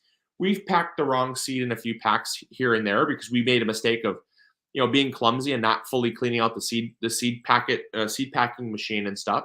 Those things happen, but we own them when they happen. We make sure we don't keep selling the seed. As soon as we realize there was a mistake, we pull those seeds. We make sure that it's right. But I just couldn't sleep at night knowing that there were probably, because they were some of the largest seed companies in the world, Mhm. that had this happen. We're talking thousands and thousands and thousands of people that got spicy, super spicy hot peppers, and there's a certain percentage of the population they cannot have spicy food. So there's a lot of problems that came with that. But one of the biggest ones was that there's just one farmer growing all those pepper seeds for those companies, and one tiny mistake, as they have found, they pay dearly for. yeah. A lot of people couldn't even find jalapenos, like because they thought they got jalapenos and it wasn't jalapenos. Yeah. It was just crazy this year. I couldn't believe Yeah, it. yeah. One of the biggest problems was the little sweet lunchbox peppers Mhm. turned out to be hot banana peppers, Oh, and that Wow. is just unacceptable to yeah. just. You can't just eat those. Like a normal, unless you're No, Joe. Joe, do you no. think you'd eat this? Yes. Yeah, spicy. Joe likes spicy peppers. Joe does like spicy peppers. I don't mind them. I don't mind them, but I don't love them. Yeah. And I know, like, my a couple of my coworkers, they are if they have a bell pepper, they'd say it's spicy. They just don't. I mean, they don't do spicy food. Oh man, So those little lunchbox peppers. Oh, delicious. I super was good. so I was so fortunate because I already had like 2 or 3 packets. I have like 5,000 seeds of those little lunchbox peppers because I love eating them so much. Yeah. So the Wickershire Project has a question. Luke, if you could only pick 4 materials to make a raised bed, what percent of each material? So I would say, well, raised bed would be wood. I go wood because it's cheap, very, very cheap. I go untreated pine because it's even cheaper. And obviously, I don't know how much percentage that would make up, but I would do the same thing over again that I do now. I would then I would use deck screws. Don't cheapen out on your screws. That's what holds it together. Go deck screws. I would do corner brackets. I did that 4 years ago. Best decision I ever made to do corner brackets. I put the corner brackets in between on each corner of the raised bed, and that holds it together so that the soil doesn't push it out. That has been invaluable. That has paid for itself 20 times over having those corner brackets, and they're like $1 a piece. And then obviously compost. I just grow in pure compost. Anybody that says you can't grow in pure compost is just they're lying to you. You can grow in pure compost. It's some of the best stuff you can grow in. So me and my shadow, 1, 2, 3, 4, said, Luke, I was always using onion sets as siege. We had one major fail after seeing one of your videos. I love your seeding methods for onions. Game changer. What's your favorite long day onion? I would say favorite long day onion. It does kind of depend because we always grow 3 different varieties of onion. We grow a purple, like a red onion or a purple onion. We grow a white onion and we grow a yellow onion. Every year we grow those 3 because you use them for different reasons in cooking. So I grow a white sweet Spanish, a Utah yellow, and a red burgundy. Never, I've never swayed from those 3. I have lately I've grown loving the red Weathersfield. Joe, have you tried the red Weathersfield, Joe? No, I haven't tried that. No. Oh man, it's a phenomenal onion. It's quickly replacing. I did it as a test. It was almost a borderline extinct variety of onion, and it was preserved and basically brought back. I was grown in Connecticut, where it was kind of born and raised. Then started making its way back into the home garden, and now we have a farmer down in Ohio that actually grows it for us, and he grows about, I want to say he grows about I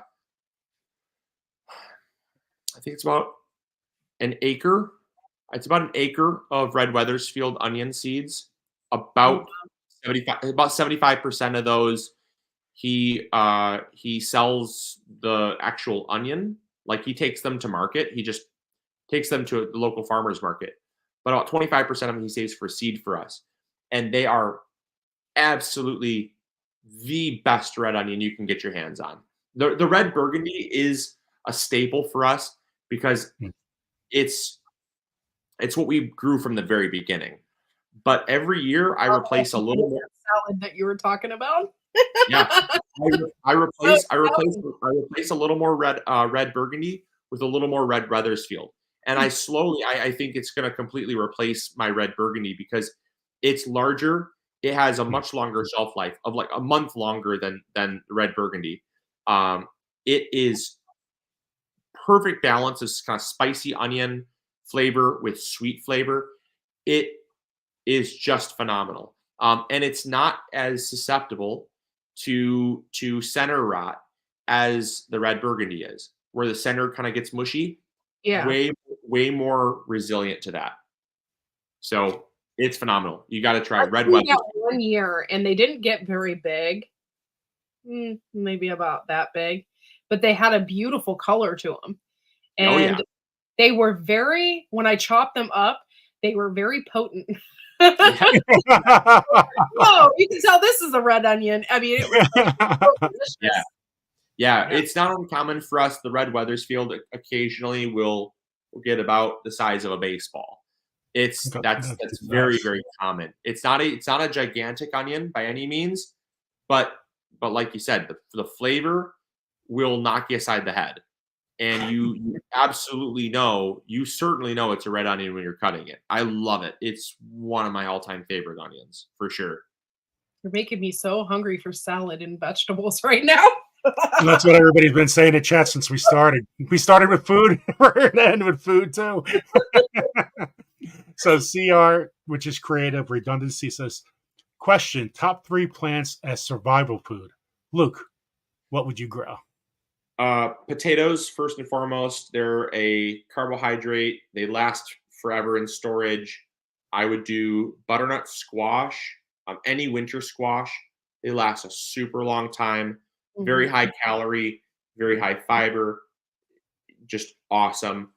And I then would probably say a third, if I had to pick a third, would be a grain. I would probably grow some type of grain, whether that is a wheat, a sorghum, millet, quinoa, something like that, because it's going to give you protein. I don't get too much into. People always ask me, like, the preparedness community and stuff. They will ask me for recommendations, and again, I always go off of the premise: I live for the day. I let tomorrow take care of itself. So obviously we are prepared for emergencies. We do our best to be prepared, but I'm not as well versed as I wish I was in that area. So I know for a fact you're going to want a carbohydrate, you're going to want a protein, and you're going to want something that has a lot of nutrients. Potatoes, low nutrient, high carbohydrate. Grains are a high protein, low, has some nutrients, but not much. And butternut squash has so many, it's basically a superfood. Yeah. Butternut squash has so many nutrients in it that you're going to get your nutrients from that. Obviously, I would prefer to pick 4 vegetables, because then my 4th would be like spinach or lettuce or kale, some type of leafy green, because leafy greens are so vital to the diet.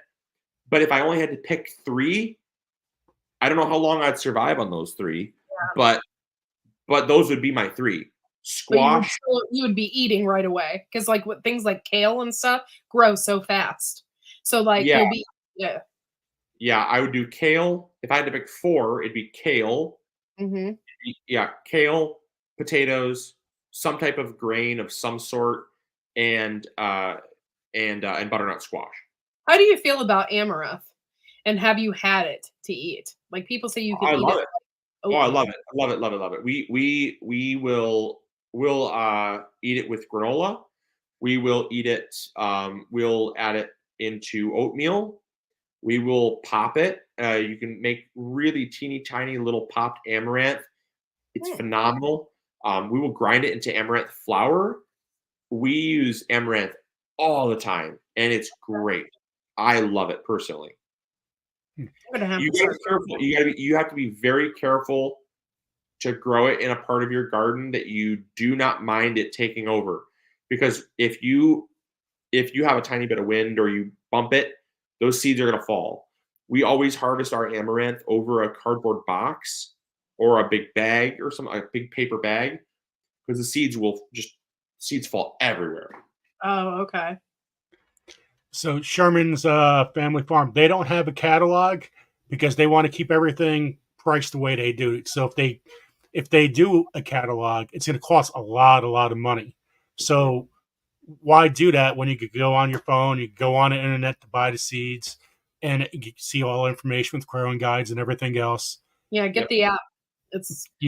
We do have a digital catalog. And a lot of people will literally just print out the catalog. But we do that, like you said, Joe, because we realized early on, again, being in the industry, you make a catalog, you send that catalog out. Not only is it incredibly wasteful on materials, the average catalog, this is just industry averages, the average catalog is about 60 pages. To produce that 60-page catalog would cost us about $5. That's $5 to produce. And then roughly, if we send it media mail, that's like going through USPS, it's going to cost us another $2 to send that. That is $7 our cost. $7, the average seed company will send out between 10,000 and 20,000 catalogs. So that is $70,000 on a low end, up to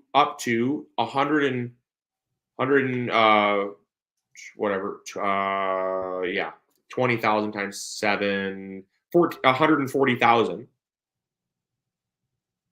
70,000 on the low end, $140,000 on the high end, and the average customer, you will get 2 people that will order from that catalog for every 100 catalogs you send out. Okay. It's not it's one- crazy when you think of the numbers. It's like, why? It makes no sense. It just makes absolutely no sense to do a catalog. And I get it. I love thumbing through catalogs. I love it. It's nostalgic for me. Mhm. But the reality is that it is exceptionally wasteful. And the reason why their packets cost $3, $4, $5, $6 a pack is because they have so much other overhead cost that they have to pay for.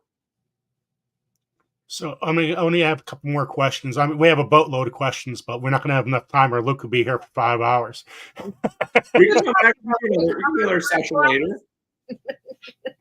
So Dusty Flat said, "What is the best tomato that is not mealy, no coarse, great flavor, and solid?" Ooh, man. Well, I'll say tomatoes because one would be a little bit unfair. I don't have a single tomato. Ace 55. You could basically have you grown the Ace 55, Joe? Yes. Yep. That's a good description for that. Ace 55 is it's like my go-to. It does not have a core. It does not have a core. It is very juicy, but it's solid as well. It's solid, but it's juicy. It's most certainly not mealy. Second, if I had to pick a second, because like A55 is my go-to, I would say second is going to be Arkansas Traveler or Abe Lincoln. I mean, there's just so many. There's so many that are so good. That Abe Lincoln tomato is huge. Abe Lincolns are huge. They are meaty. They're big. They're meaty. They do not have a big, thick, like white core that goes through the center. But Arkansas Traveler, I think, is probably one of my all-time favorite, like canning sauce tomato, like classic tomato flavor. Mm-hmm. Almost no core, almost no mealiness. Just phenomenal all around. It is absolutely great, and it's a great producer. So Barb Brownlee says, "Luke, did your area have any impacts from the Canadian smoke?" Yes, we did. Yeah, we absolutely did. We noticed our crops took an extra about a month to get going. They produced they produced well, but it took them a long time to get ramping. Yeah. That smoke really set them back. Our growing season was basically, if we started our season in April, you might as well have just started in March. Or sorry, so basically, like, if you wanted, so how much should I say this? If you wanted to be where you're at in April, you would have had to do it in March. But if you started in April, you're going to be in May before you're at the same point. Does that make sense? Yeah. Like it's things way back. It was a whole month. It was a whole month. Everything grew super slow. It was such a slow start. And that was all that smoke in the air. All of that smoke was so thick where you'd look up and you were like, every day was this perpetual haze in the sky. There was almost no days where you had like clear blue skies. None. For a good 2 months out of the year, it was just haze after haze after haze. It was intense. So Juby goes, Luke, thank you for your coffee tray info. Finally got 2 branches this year on both my baby trees. Hey. Whoa, that's awesome. That's a good start. Once you get 2 branches, 2 turns into 4, 4 turns into 8, 8 turns into 16, then you're off to the races. So the Wickershire practices. Luke, thoughts on seaweed and fish emulsions in a common garden bed? Best uses with trees and shrubs, or can it be used for veggies? Absolutely. Seaweed is phenomenal for the garden. Make sure it's washed. Obviously, Joe, you being on the coast, there's probably more seaweed than you know what to do with. Mm-hmm. It is so incredible. Seaweed is one of the highest concentrations of micronutrients, trace minerals, of anything that you can get your hands on. When it is decomposed, when it is composted, or when it is even used as a mulch, it will provide the highest per pound amount of trace minerals, because what happens is those minerals that come from the land, there's a process called leaching. It's basically like if you were to take a bowl of sugar and you were to add water to it, the water would dissolve in the sugar. You'd have sugar water. People often forget that their nutrients are the same exact way. You have things like iron, cobalt, zinc, copper, molybdenum, magnesium, calcium. The whole periodic table, for crying out loud, can get dissolved down into water. It gets washed away. Where does it go? Where does all the water in the world go? It goes to the ocean. Eventually, it ends up in the ocean. The oceans are these giant traps, these giant pools of nutrients. That's why the fish can get so big. That's why you have tuna that are like 300, 400 pounds. It's because you have all these amazing nutrients in the ocean. Well, it's like nature had this way of basically saying, I need to get these nutrients out. The nutrients would build up. So what do they do? Well, there's a plant that grows in the water that harnesses the nutrients and grows in the water, and that is algae. That is seaweed. So you harvest that, and then you compost it. You bring it back on the land where it started in the first place. It brings it all back full circle. And seaweed per pound has the highest concentrations of trace minerals of literally anything you're going to compost. Anything. It has 10 times more trace minerals than leaves. That's amazing. So it's phenomenal. I did go out a couple times to get some seaweed this year, by the way. Except the key was. Yeah, the only thing is you just washed it off. I'm sorry. Go ahead. No, I was just saying you just got to wash it. If you literally just take a 5-gallon bucket and just rinse it in water, dump that water off, and then get another fresh bucket of water, rinse it. Then you've gotten all that salt off, and that salt, because the salt isn't very good for your garden. In really small quantities, it is, but for the most part, you want to keep salt out of your soil. But once it's washed, broken down, it is absolutely phenomenal. So just happy, Mac. My favorite Luke thing was when he bought the packets of the 85-year-old seeds. the giant crimson was born again. Yeah. Your face and your expressions and everything during that whole time and your excitement. How could you not get excited watching you do that? I mean, that was amazing. It really was. It was so cool. It was such an honor to reach out to. We went on there was an Etsy seller that was selling. It was an antique dealer and was selling this antique shadow box. And I literally sent him a message and I said, is there seed still in the packets? And he said, I shook it and I can hear seed. We got it. The tape or the glue holding the packets was so old, it had yellowed. It was like very yellow. It was super dingy yellow. You could tell it was original. You could tell it hadn't been tampered with. It was in a sealed case. It was the perfect scenario you ever could have imagined. It was dry. It was dark, hopefully kept cool. But after 87 years, 2 seeds germinated. And of that, 1 seed actually was able to grow to full maturity. We were able to take clones from that, grow that out, and then save the variety. It was just the most amazing. I loved every minute of it. It was fun. So much fun. And the plant almost died at one point, didn't it? Oh yeah. It was always very weak. The first year we grew it, yeah, it was like taking something out of a time capsule. You know, the weather was different. The climate was totally different. The soil was totally different. There was different diseases, different things.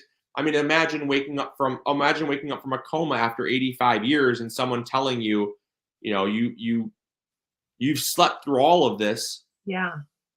And then imagine someone sneezes in front of you. Well, 85 years, your body slowly adapts to the germs and the things of the world. You wake up from a coma 85 years, your immune system is going to be set back 85 years. Takes you some time. So we're literally, Joe, just now getting to the point where the giant crimson is resilient. It's productive. And anyone that has tried those seeds, the feedback we've gotten is that every year the tomato gets better and it gets stronger. The first year we gave seed, people said, the tomato, it's fun, but it's not very productive. It's very sickly. It's very weak. The fruit is not all that great. I don't know I'm going to grow it again, but I'm going to save seeds just for the fun of it. I said, okay, that's fine. That's totally fine. I appreciate that. All we're here to do is save this variety. I understand. And there was a lot of trials. We got it going. Now it is probably the 3rd or 4th most productive tomato in our garden. Beautiful, honking big 8-10 ounce fruits, meaty, delicious, juicy, incredible. Love it. Wow. I had that somewhere. We're actually going to give that seed away on Thursday. Yeah. We're going to talk about it on Thursday as one of our tomatoes. But yeah, it's like traveling back in time. I love that about these seeds. I love the history. Love it. It's great. Yeah, look at those. Yeah, it's super, super cool. I love it. It's one of my all-time favorite moments. So Mr. and Mrs. Potato Head said, what is your favorite green when ripe tomato? Ooh. It really depends. If you like a beefy, meaty tomato, it's going to be Aunt Ruby's German green. If you like a more like salad tomato, it's going to be either Gobstopper. Gobstopper is old green cherry. Absolutely phenomenal flavor. Phenomenal. Or it's going to be Lucky Tiger. Those 3. And one last question, Luke. I know there's other questions, but we still got a lot. We got some stuff to go. We're almost at 2 hours. You believe that? And Luke, if you have to go anytime, you can just plan. We understand. You're overtime already. Oh no, yeah, you're fine. Yeah, I know. Cindy was out. She's when she gets home, I'll have to head out. She's Okay. she's on her way home, but she's out getting the last little bit of her Christmas gifts. and so she's coming home. I actually saved the dinner that I made for her because I said, well, I won't eat till you get home. So we haven't eaten, but that's okay. So I'm having fun. I like hanging out. It's a very fun time. But she's on her way home, so I don't know when she'll be here. But either way, I've got time, so I appreciate it. Awesome. It's been fun. It's fun regardless, is what I'm saying. I'm having a blast. Yeah. This is great. I absolutely love this. So, both on a rock homestead, why would a tomato plant produce 0 flowers? Bought starter plants 1 year and all 6 plants, no flowers at all. That's weird. So I would say too much nitrogen. Too much nitrogen is a big reason why a tomato plant will produce lots of growth and no flowers. If you overdo the nitrogen, the plant is encouraged to keep growing and not actually fruit. So I would venture to say that is probably the lead culprit. Also, if you happen to not have enough sunlight, it's not gonna have energy to set fruit. Plants are really smart because they won't produce fruit that they know they can't keep. If it's too cold or if it's too hot, a lot of times your tomato plants, your pepper plants and stuff will drop the flowers. And people wonder what's wrong. But that plant knows if it were to set fruit, it would risk killing the plant because it can't sustain it. It's not the right climate, or it's not the right environment for it. So yeah, most likely it's too much nitrogen would be my guess. I got one other question because I think this is important. How do you use trifecta in your tomato growing? So we use trifecta one time. Most people don't believe us. We use it one time. We will add it when we transplant our tomato into the ground. We'll apply the recommended amount, which is always a quarter cup in the planting hole, roughly. I don't take a quarter cup with me. Some people do. I just use my hand. I grab it, drop it in the hole, mix it around. It's good for the whole season, the entire season. So that's all we do. There's no science. There's no guesswork. There's no reapplication.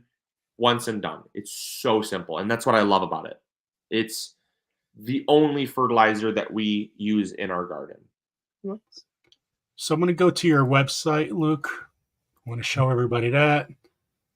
Let me see. Here we go.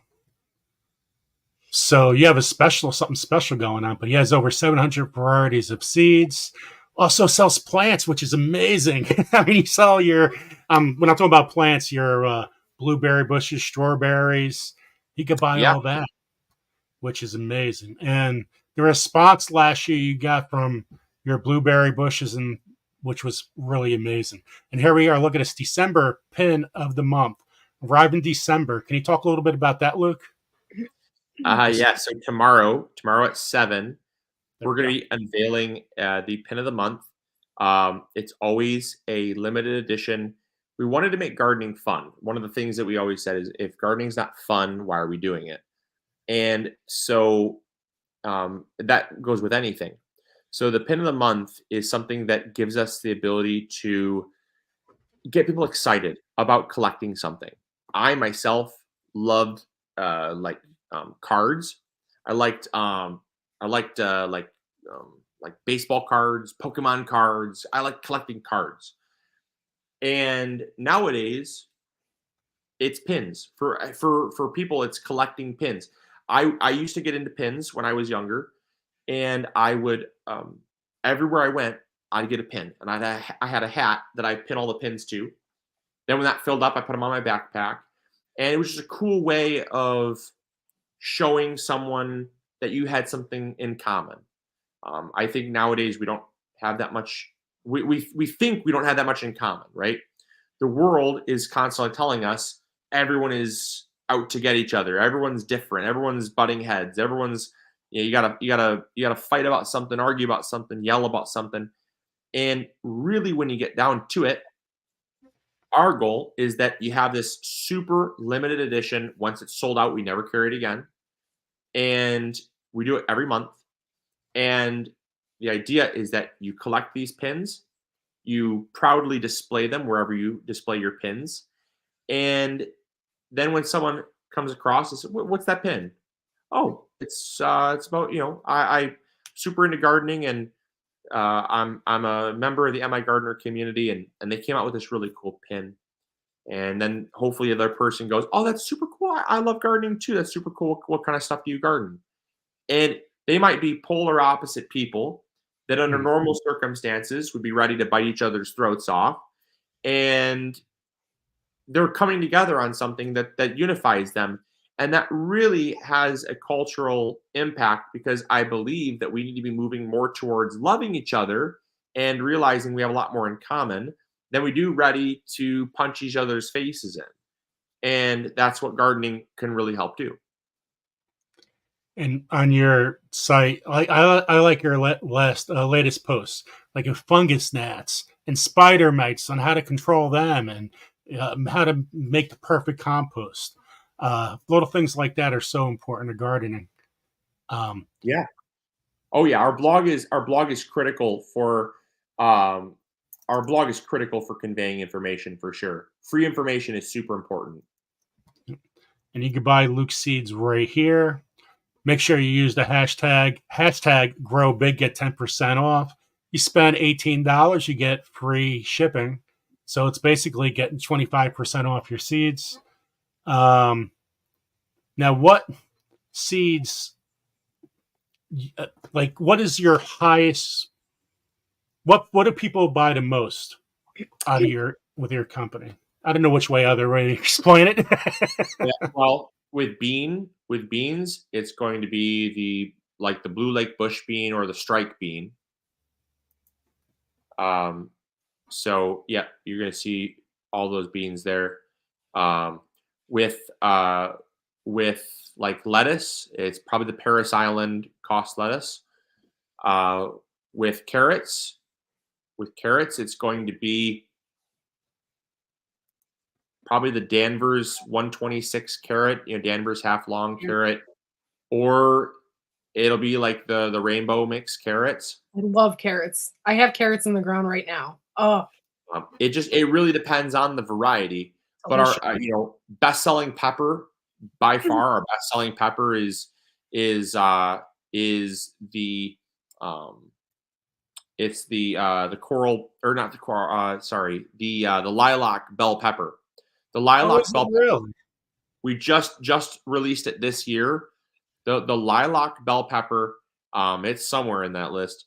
It it has already sold out 6 times. We went back to Wow. our farmer that grows it for us, and we said, Hmm. "Can you get us some more?" And luckily, he grows them in New Mexico that basically has an unlimited season. He just keeps growing them, keeps saving the seeds. There He it keeps is. getting us seed, but every time we put it in stock, it sells out. So yep, see, it's sold out right now. Literally, we cannot keep it in stock. Does it taste any different than regular peppers? It's a very sweet, crisp bell pepper, but the color is unlike any pepper I've ever seen before in my entire life. I It wanna is make snap peppers out of it. absolutely beautiful. Yeah. The Keystone, you just passed it, Joe. The Keystone giant bell pepper is a close second. That's your super standard blocky bell pepper. Everybody loves that. By far one of our best selling peppers as well. That's definitely one of my favorites right there. Yeah, can't go wrong with that. Yeah, I like those. I like lunchbox peppers. Sometimes they never get cooked. I just automatically just eat them. They Yeah. never get to the stove, but yummy. But Yeah. even the big red pepper, that has always produced for me. Oh yeah. We grow that just about every year. The big red, the yellow as well. It's just down from that. That the Sunbright bell pepper is Mhm. phenomenal. And I think obviously it speaks for itself too. Like the reviews, you see reviews. People are excited about what we're offering because it's phenomenal quality. I mean, absolutely phenomenal quality. And and we do not delete reviews. We are very transparent. If a variety, some people will say, this variety tasted okay, I'll give it 4 stars. Or this variety didn't produce as well as I thought it would, I'll give it 3 stars. We just let reviews speak for themselves. And we have varieties that people love. People love them for good reason, because we carry high quality, great tasting, super fun to grow varieties of vegetables. I So like that's why the you're fact that you don't delete those, because I kind of depend on that, especially if it's a vegetable that I've never grown before. I read yeah, those comments just to see how it turned out with other people. And yep. like if you erase those, then I'm never gonna know. Yeah, But if you only keep the 5-star reviews, it's number one, it's very disingenuous, but number two is it prevents people from learning. We actually use reviews to help people to learn about what they're growing. So yeah, we really, and what's great, anyone that's watching, you guys included, if you leave reviews, you actually get money, free money. If you create an account with our website, you leave reviews based on your growing experience, you literally get free money, which is awesome. oh, there's Joe's bill. Yep. Yeah, guys, I buy a lot of seeds. I wasn't trying to go to that. It goes without saying, Joe, you're crazy in the best way possible. But as my parents would say, there's far worse things you could be addicted to. So I got a habit. It's a good habit. But for every dollar, you get 5 rewards points, and that is 5 cents. That is literally 5 cents off. It's money, free money that you can claim when you click that. Joe, if you click that star, that thing that says points there, down at the bottom right. 1 second. Yeah, that bottom right, that thing that says points. Where am I looking? Oh, right here. Am I got points? Lower. Well, yeah, there you go. Oh my gosh, look how many points you have. So that's like free money.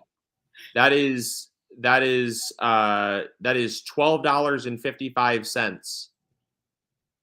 I just $12 used mine. So this is my next one. I just got. Yeah, so that's $12.55 of free seed. That's like almost 7 packs of free seed. So we really take a lot of pride in that. That like when you leave reviews, you get 15 rewards points for every review you leave. So you leave 100 reviews, you get 15. It's $15. Wow. Free seed. And no one tells you how you can and can't spend it. It's actually a redeemable gift card. You create an account, you go to the points, you redeem it as a gift card, and you can give the gift card to a friend, or you could use it yourself and save money. So, and what's crazy is, Joe, I do hate to say it, you're not the most addicted gardener. Who is? Others like that? We just had a lady call in today that claimed $45 worth of points. She got free shipping on her order because she spent more than the $20 threshold, and she used all of her points, and she ended up getting she used all of her rewards points. She had used like $35-$40 worth of rewards points, and yeah, it's crazy. The points are out there, and it's just we love rewarding people for contributing to the community, because when you leave a comment, it's helping someone. When you leave a review on a seed, it's actually helping someone to learn. And we expect that they're honest. If you hate it, don't give it 5 stars. If you love it, give it 5 stars. If you kind of like it, give it 4 stars. Plain and simple. Okay, so I absolutely hate tomatoes. Okay, I like everything a tomato produces, but I don't like tomatoes. So I always taste them though, just because I'm always on the search for the best tomato. Like, what is the one I'm gonna like? Which one do you think I will like? I mean, do you like low acid? Yes. Yeah. Do you like a sweeter tomato? Yes. Do you like cherry tomatoes or do you like bigger, beefier tomatoes? I don't know. I will eat a cherry tomato. It's not my favorite. So my But first recommendation would be if you don't like cherry tomatoes, you're gonna like this cherry tomato, and it's the champagne bubbles. okay. It tastes more like a fruit than it does a tomato. The champagne bubbles, which is right there, is one of the sweetest tomatoes that we ever have grown, ever, ever, ever, ever. I'm putting that It's in my cart. so the pink champagne bubbles is phenomenal. The other thing that you may like if you don't if you know cherry tomatoes may not be your thing. Um, I would recommend the Kellogg breakfast. Okay. Kellogg Yeah. breakfast is very low acid, very meaty, huge. We're It's talking humongous. 1 2 pounder, Yeah. 1 2 pounders. Beautiful producer, and it consistently is amazing. Those are the two that like. If the only other one that I'd recommend would be pineapple. Those are like the three. They're so safe, so unbelievably safe. If you've never grown like a bicolored tomato, you can also just you can search pineapple. Yeah, you'll find it there. It's there you go. Pineapple tomato is a bicolored tomato, huge as well. 2 pounds, 1 to 2 pounds, super meaty. It is so sweet, so unbelievably sweet. Okay. I'll have to try this. You know what's funny? My favorite tomato is this right here, the vintage wine. I love that one. That's a great one, Joe. I'm glad you mentioned that. I love Uh, that one. A lot of people don't understand just how good it is. It is a great one. that is, I was shocked by the taste of that the first time I had it several years ago. I will always grow this tomato, and it's just not because of the name. But then again, you know what? Maybe I should try the champagne. So the champagne might go with the vintage wine. Yeah, yeah, yeah, yeah. It's the vintage wine is a great one. It's a super popular. If you if you like the vintage wine, um, Mhm. you probably would like the pork chop Yep. tomato. Hmm. Have you grown the pork chop? Yes. I think I grown basically all of these. Yeah. So the pork chop tomato actually was bred. They took a Dr. White cheese yellow. They took a Dr. White cheese yellow and they crossed it with a vintage wine, and you actually got this incredible yellow streaked tomato that's very similar, almost identical to the vintage wine, only yellow. So it's a That more is low acid version. It's one of my all-time favorites. It's obviously sold out because it's one of our better sellers. We literally can hardly keep it in stock because it's super low acid, but that's another great one. That one should be back in stock. I'm hoping. We just actually heard from him. He grows out of Nevada for us, and so he grows in the desert, grows tomatoes in the desert, crazy, but he grows the pork chop tomato for us, and he just saved his next round of seeds. So I'm hoping by the new year we should have those back in stock. oh, and Tigerella I grow every year too. That's a Very good one. similar. The That's good. Yep, Tigerella. that's a very good one. What does that taste like, Joe? Basically the same taste as the last one. A little bit different. They're a little smaller, Yeah, they but are they're they're more like a salad tomato. See, mhm. I will try one. It's not my favorite thing to do, but I will try one because, like I said, I am on the search for one that I will really, really like. So I'm sure Joe has some good insight. Mr. Stripey, something similar, but a little Yep. bigger than the last one, but still, oh my god. Rose tomato. Absolutely love the rose tomato. The rose is phenomenal. The rose is super good. I mean, mellow flavor, meaty, good producer. Um, uh, a new one too, blush. Blush is a grape tomato. It's a grape tomato that it's actually one of our most expensive tomatoes. Those tomatoes per ounce, an ounce of seed costs us roughly $700 an ounce. Wow. So those ones are that one. That's why people always say, well, why only 5 seeds? Why only 10 seeds a pack? It's like, because they cost us $700 an ounce. They're expensive, but they're good. They're very good tomatoes. I love them. Now you guys will be surprised by this one right here. Ananas Noor. I don't know if I said it right, Yeah. but this is Yeah. an excellent tomato. Yeah, I love that. It is known as black pineapple. It's the black pineapple or ananas noir is it's beautiful. It is so beautiful and delicious. It's got a lot of acidity because it's got that green kind of acid from the classic bite of a tomato, but it's got that meatiness of like a beefsteak. It's just it's amazing. Love that one. You could just go on and on and on. I mean, wow. 1 second. Where's the dwarf tomato? There we go. So we're trying to get into more of a talking about dwarfs too. And Mrs. Tomato Head's going to talk about tomatoes with dwarf tomatoes on Thursday with us. But it's cool. nice that you have dwarf tomatoes. Do you have any micro tomatoes? Yeah, we do. It's called Tiny Tom. Oh, Tiny that's right. Okay. Yeah.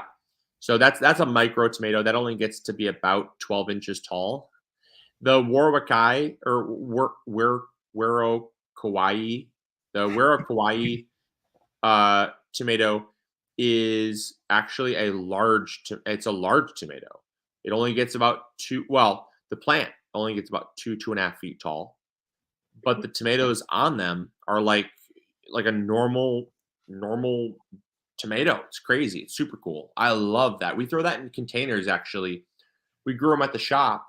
Rather than throw flowers in a flower pot, we threw those in there, and they were the talk of the town. Everyone that walked by, what is that? That's tomato. So cute. It's so cool.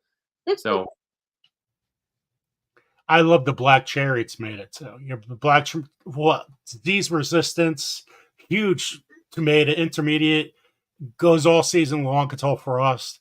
I love the black cherry tomato.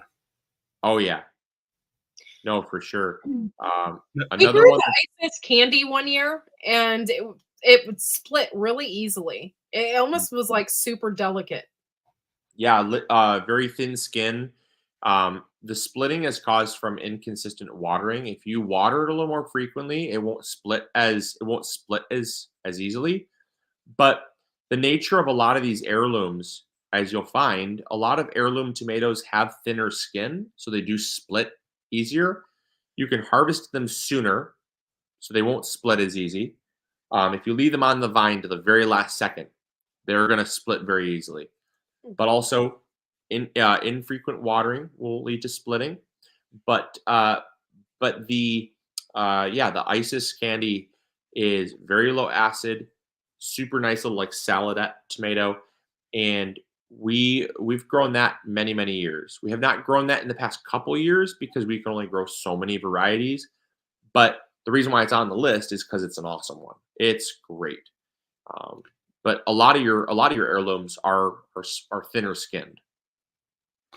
So this is I'm so happy you got this tomato here. You know why? Because I can't pronounce it. That's the reason why. Waxafinicon. The You got it. Waxafinicon. Talk a little bit about that and the texture on the outside.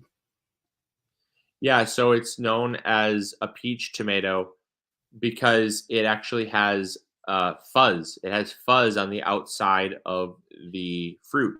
I wonder So if I it's would like it then. It's actually, so if you've ever eaten a peach, it has the exact same texture as a peach does.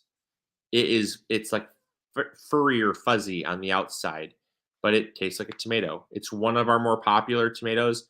Again, that one we stocked that one in on November 1st, and it actually sold out about last week. So we typically sell out of that one.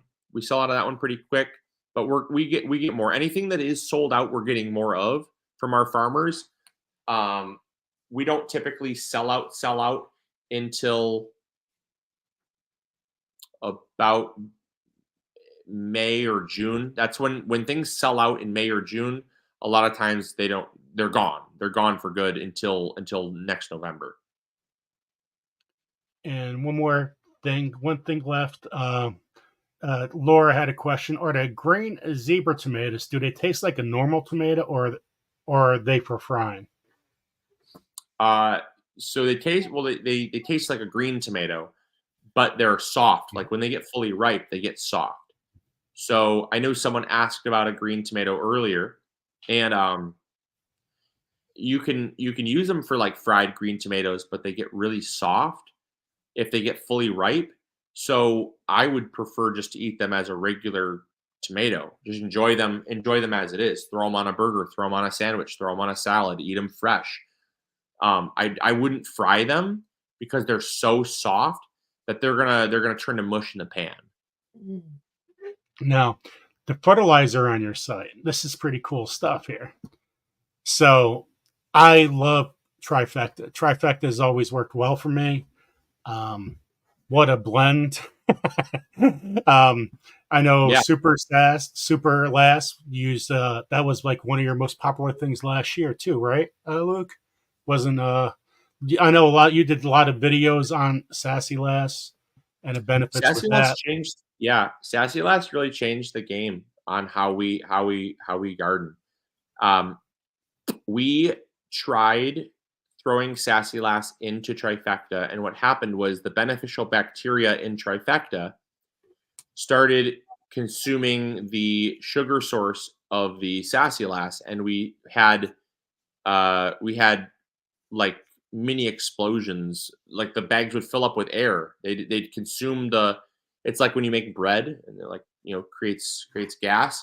Well, the same thing would happen in the bags. So we had to create a separate product because the two couldn't coexist in a bag. It wasn't shelf stable.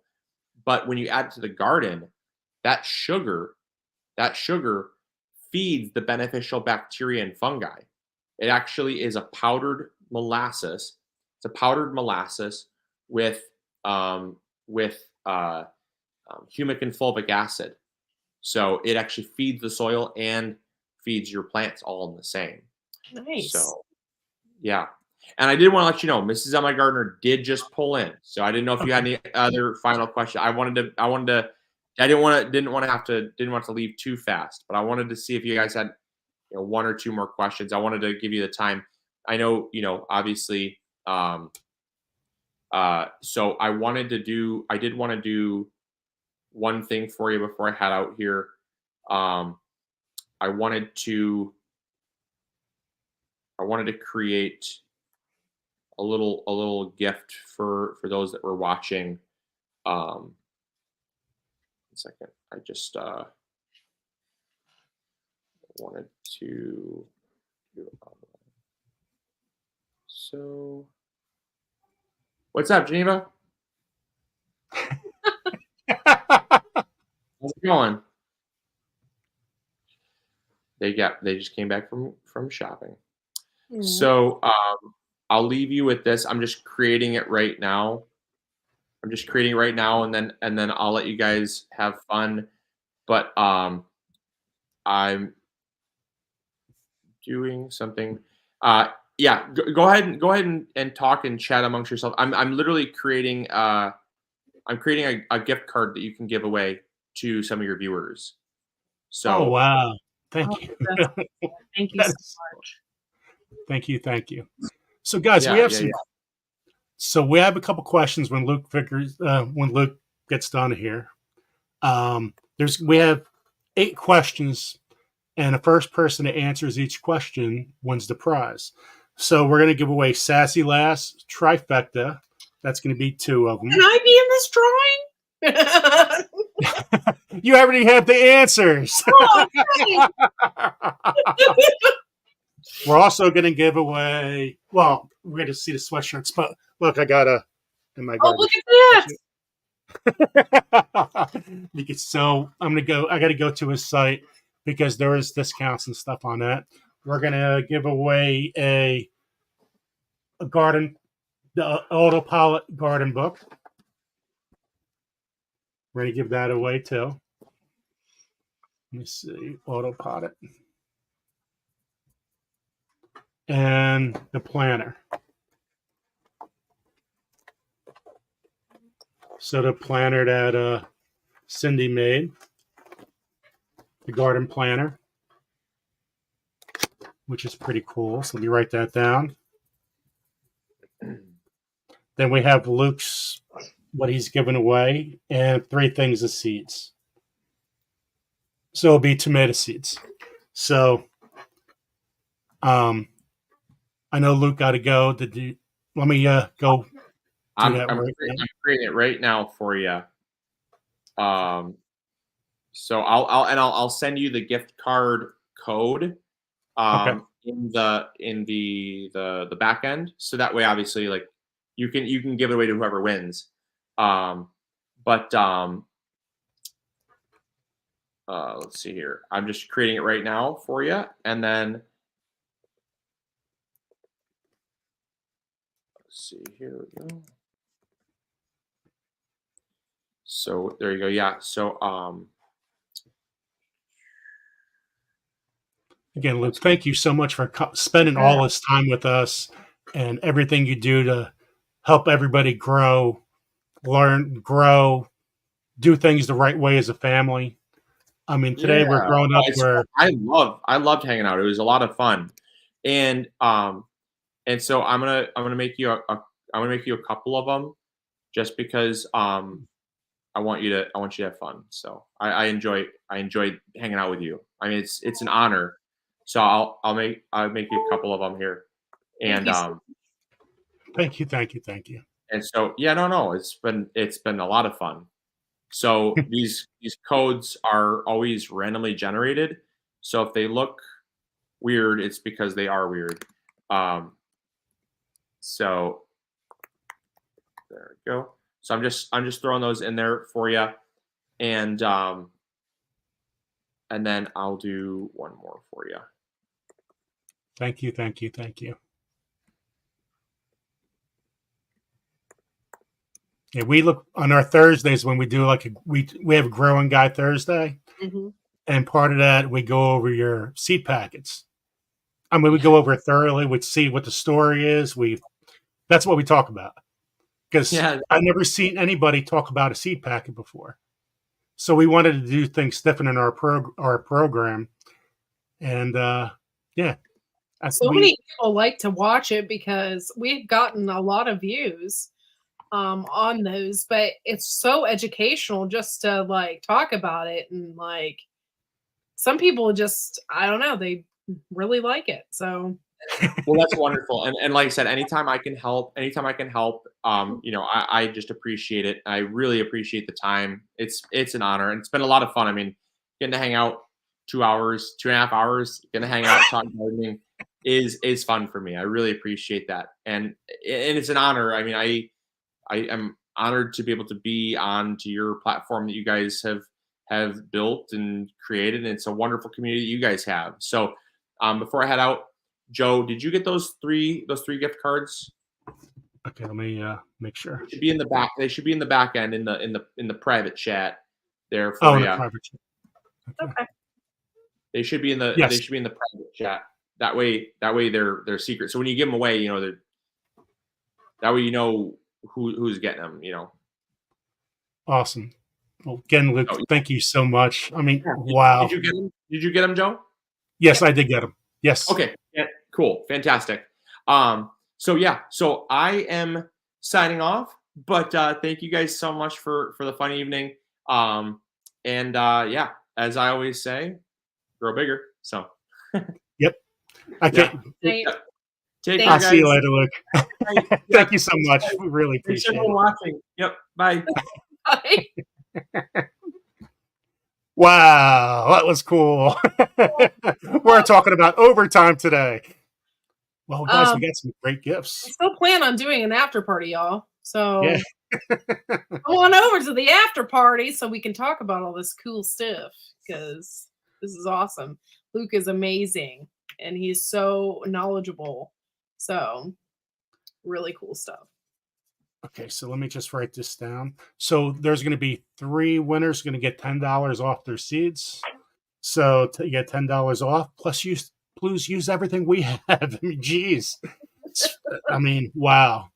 We got a lot of talk. We got a lot of stuff to talk about it with the after party. That's for sure. Hope everybody basically stayed from the beginning all the way to the end, which is pretty amazing. So let's give away some of these prizes, and you guys come to our after party right after this because there's a lot to discuss here. Well, okay, I'm just letting y'all know that he doesn't do interviews. Like, we are like one of his first interviews. So this was fantastic. This is probably the only one on YouTube. So we're so excited about that. We're so grateful to have him sponsor our show, and I can't wait to give stuff away. Okay, guys. So we're gonna give Sassy Lass a trifecta, the autopilot book, the garden planner, 3 $10 gift cards, and we'll look on a site quick before I go about. So let me check out his site quick. Merchandise, because I want to give something away from that Cindy does with apparel. So I want to now. If you win the, I'm gonna, instead of the T-shirt, I'm gonna give away the sweatshirt.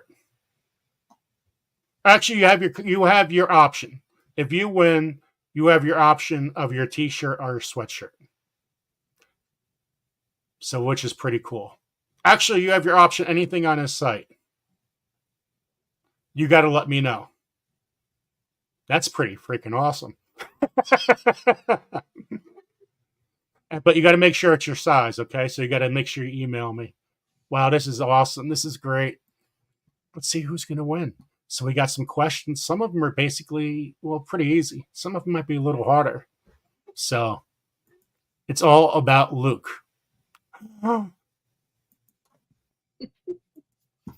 Okay. So here, the first one's the winner of Sassy Lass. You need to email me. If you don't email me, I can't give you your prize. So wait, are we going to give these away at the after party? We're doing it right now. We're going to do it right now and go out. Okay. We'll go right to the after party. Okay, I'm just making sure. Since we're on here. Yeah, because I already have it lined up. Okay. So, what? I don't see the chat, so you got to get to know the answer. I got it. Okay, how old was Luke when he started MIGardener? Hey, guys, go.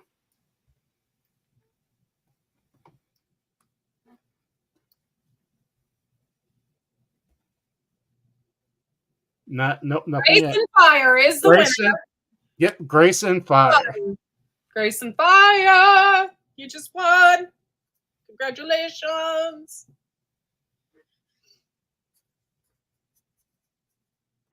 Okay, the next winner is Trifecta. What is Luke's favorite vegetable?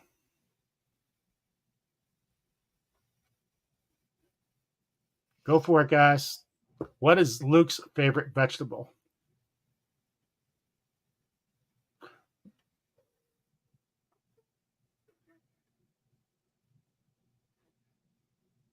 Nothing yet. Not yet.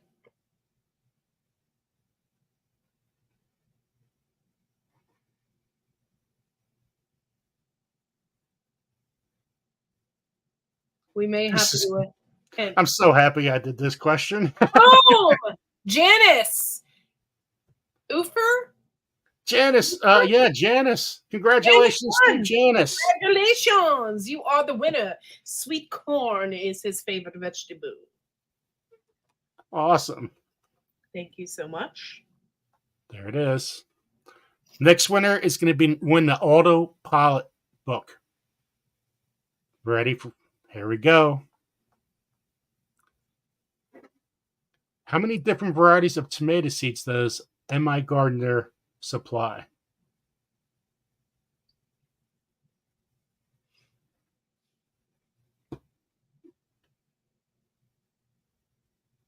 Nope. Nothing yet.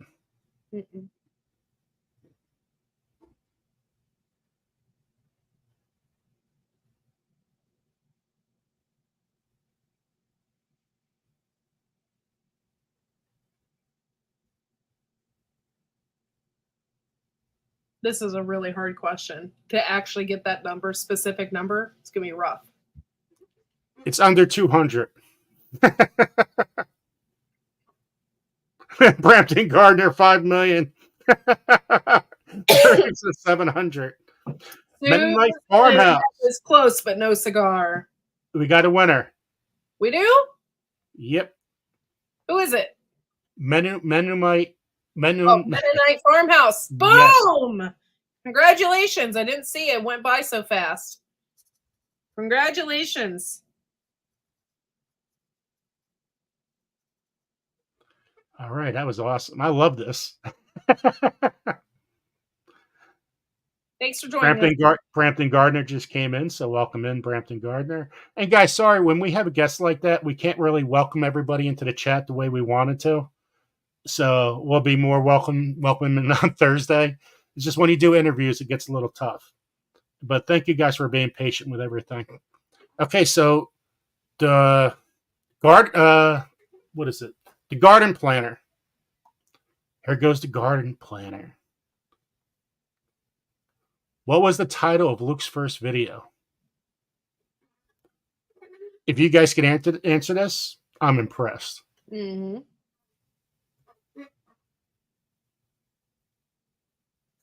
Hard questions.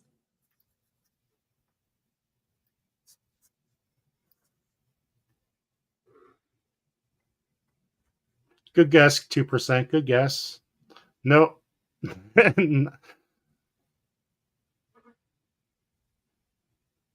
Gardening 101. Nope.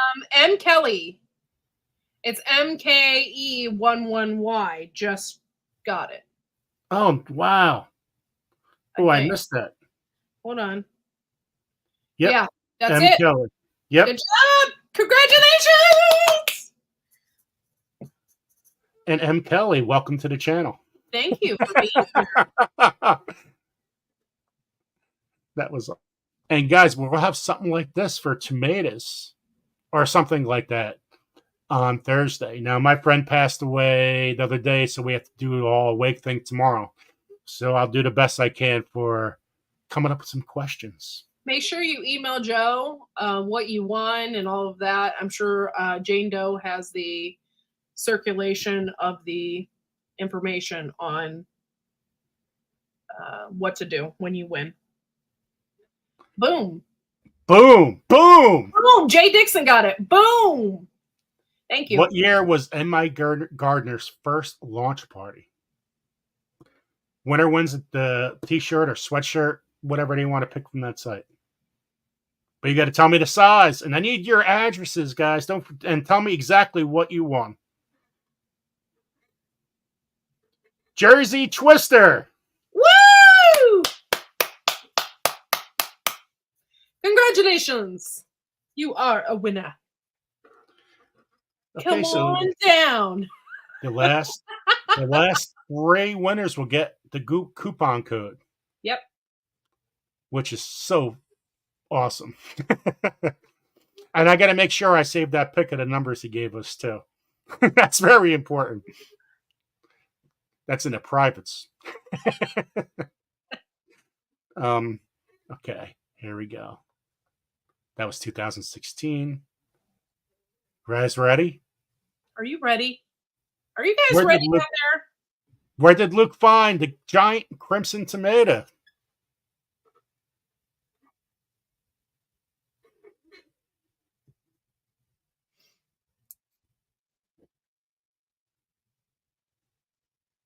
Okay, boom! Becoming a green stalker.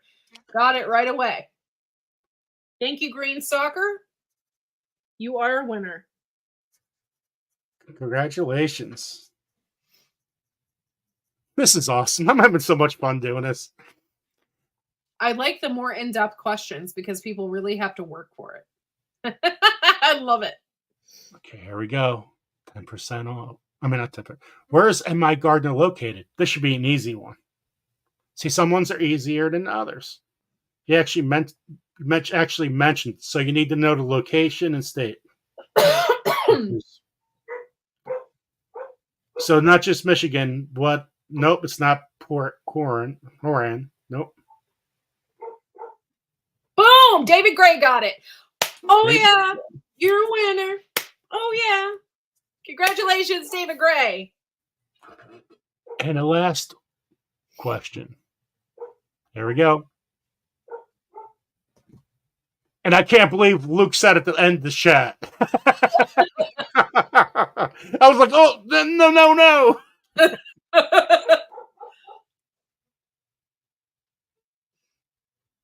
Boom! Laura Flarson.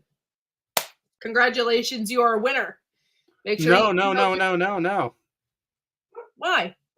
It's not grow big. Oh, I thought it. Oh, never mind.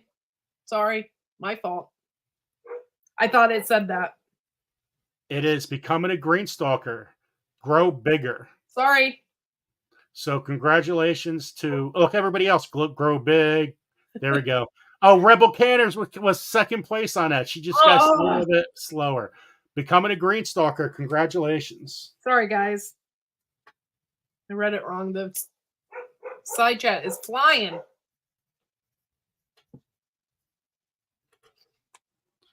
So let me go back to that. Grow bigger. So that's the new motto, which is really awesome. So, guys, we're going to go right down to our party, except I have no alcohol.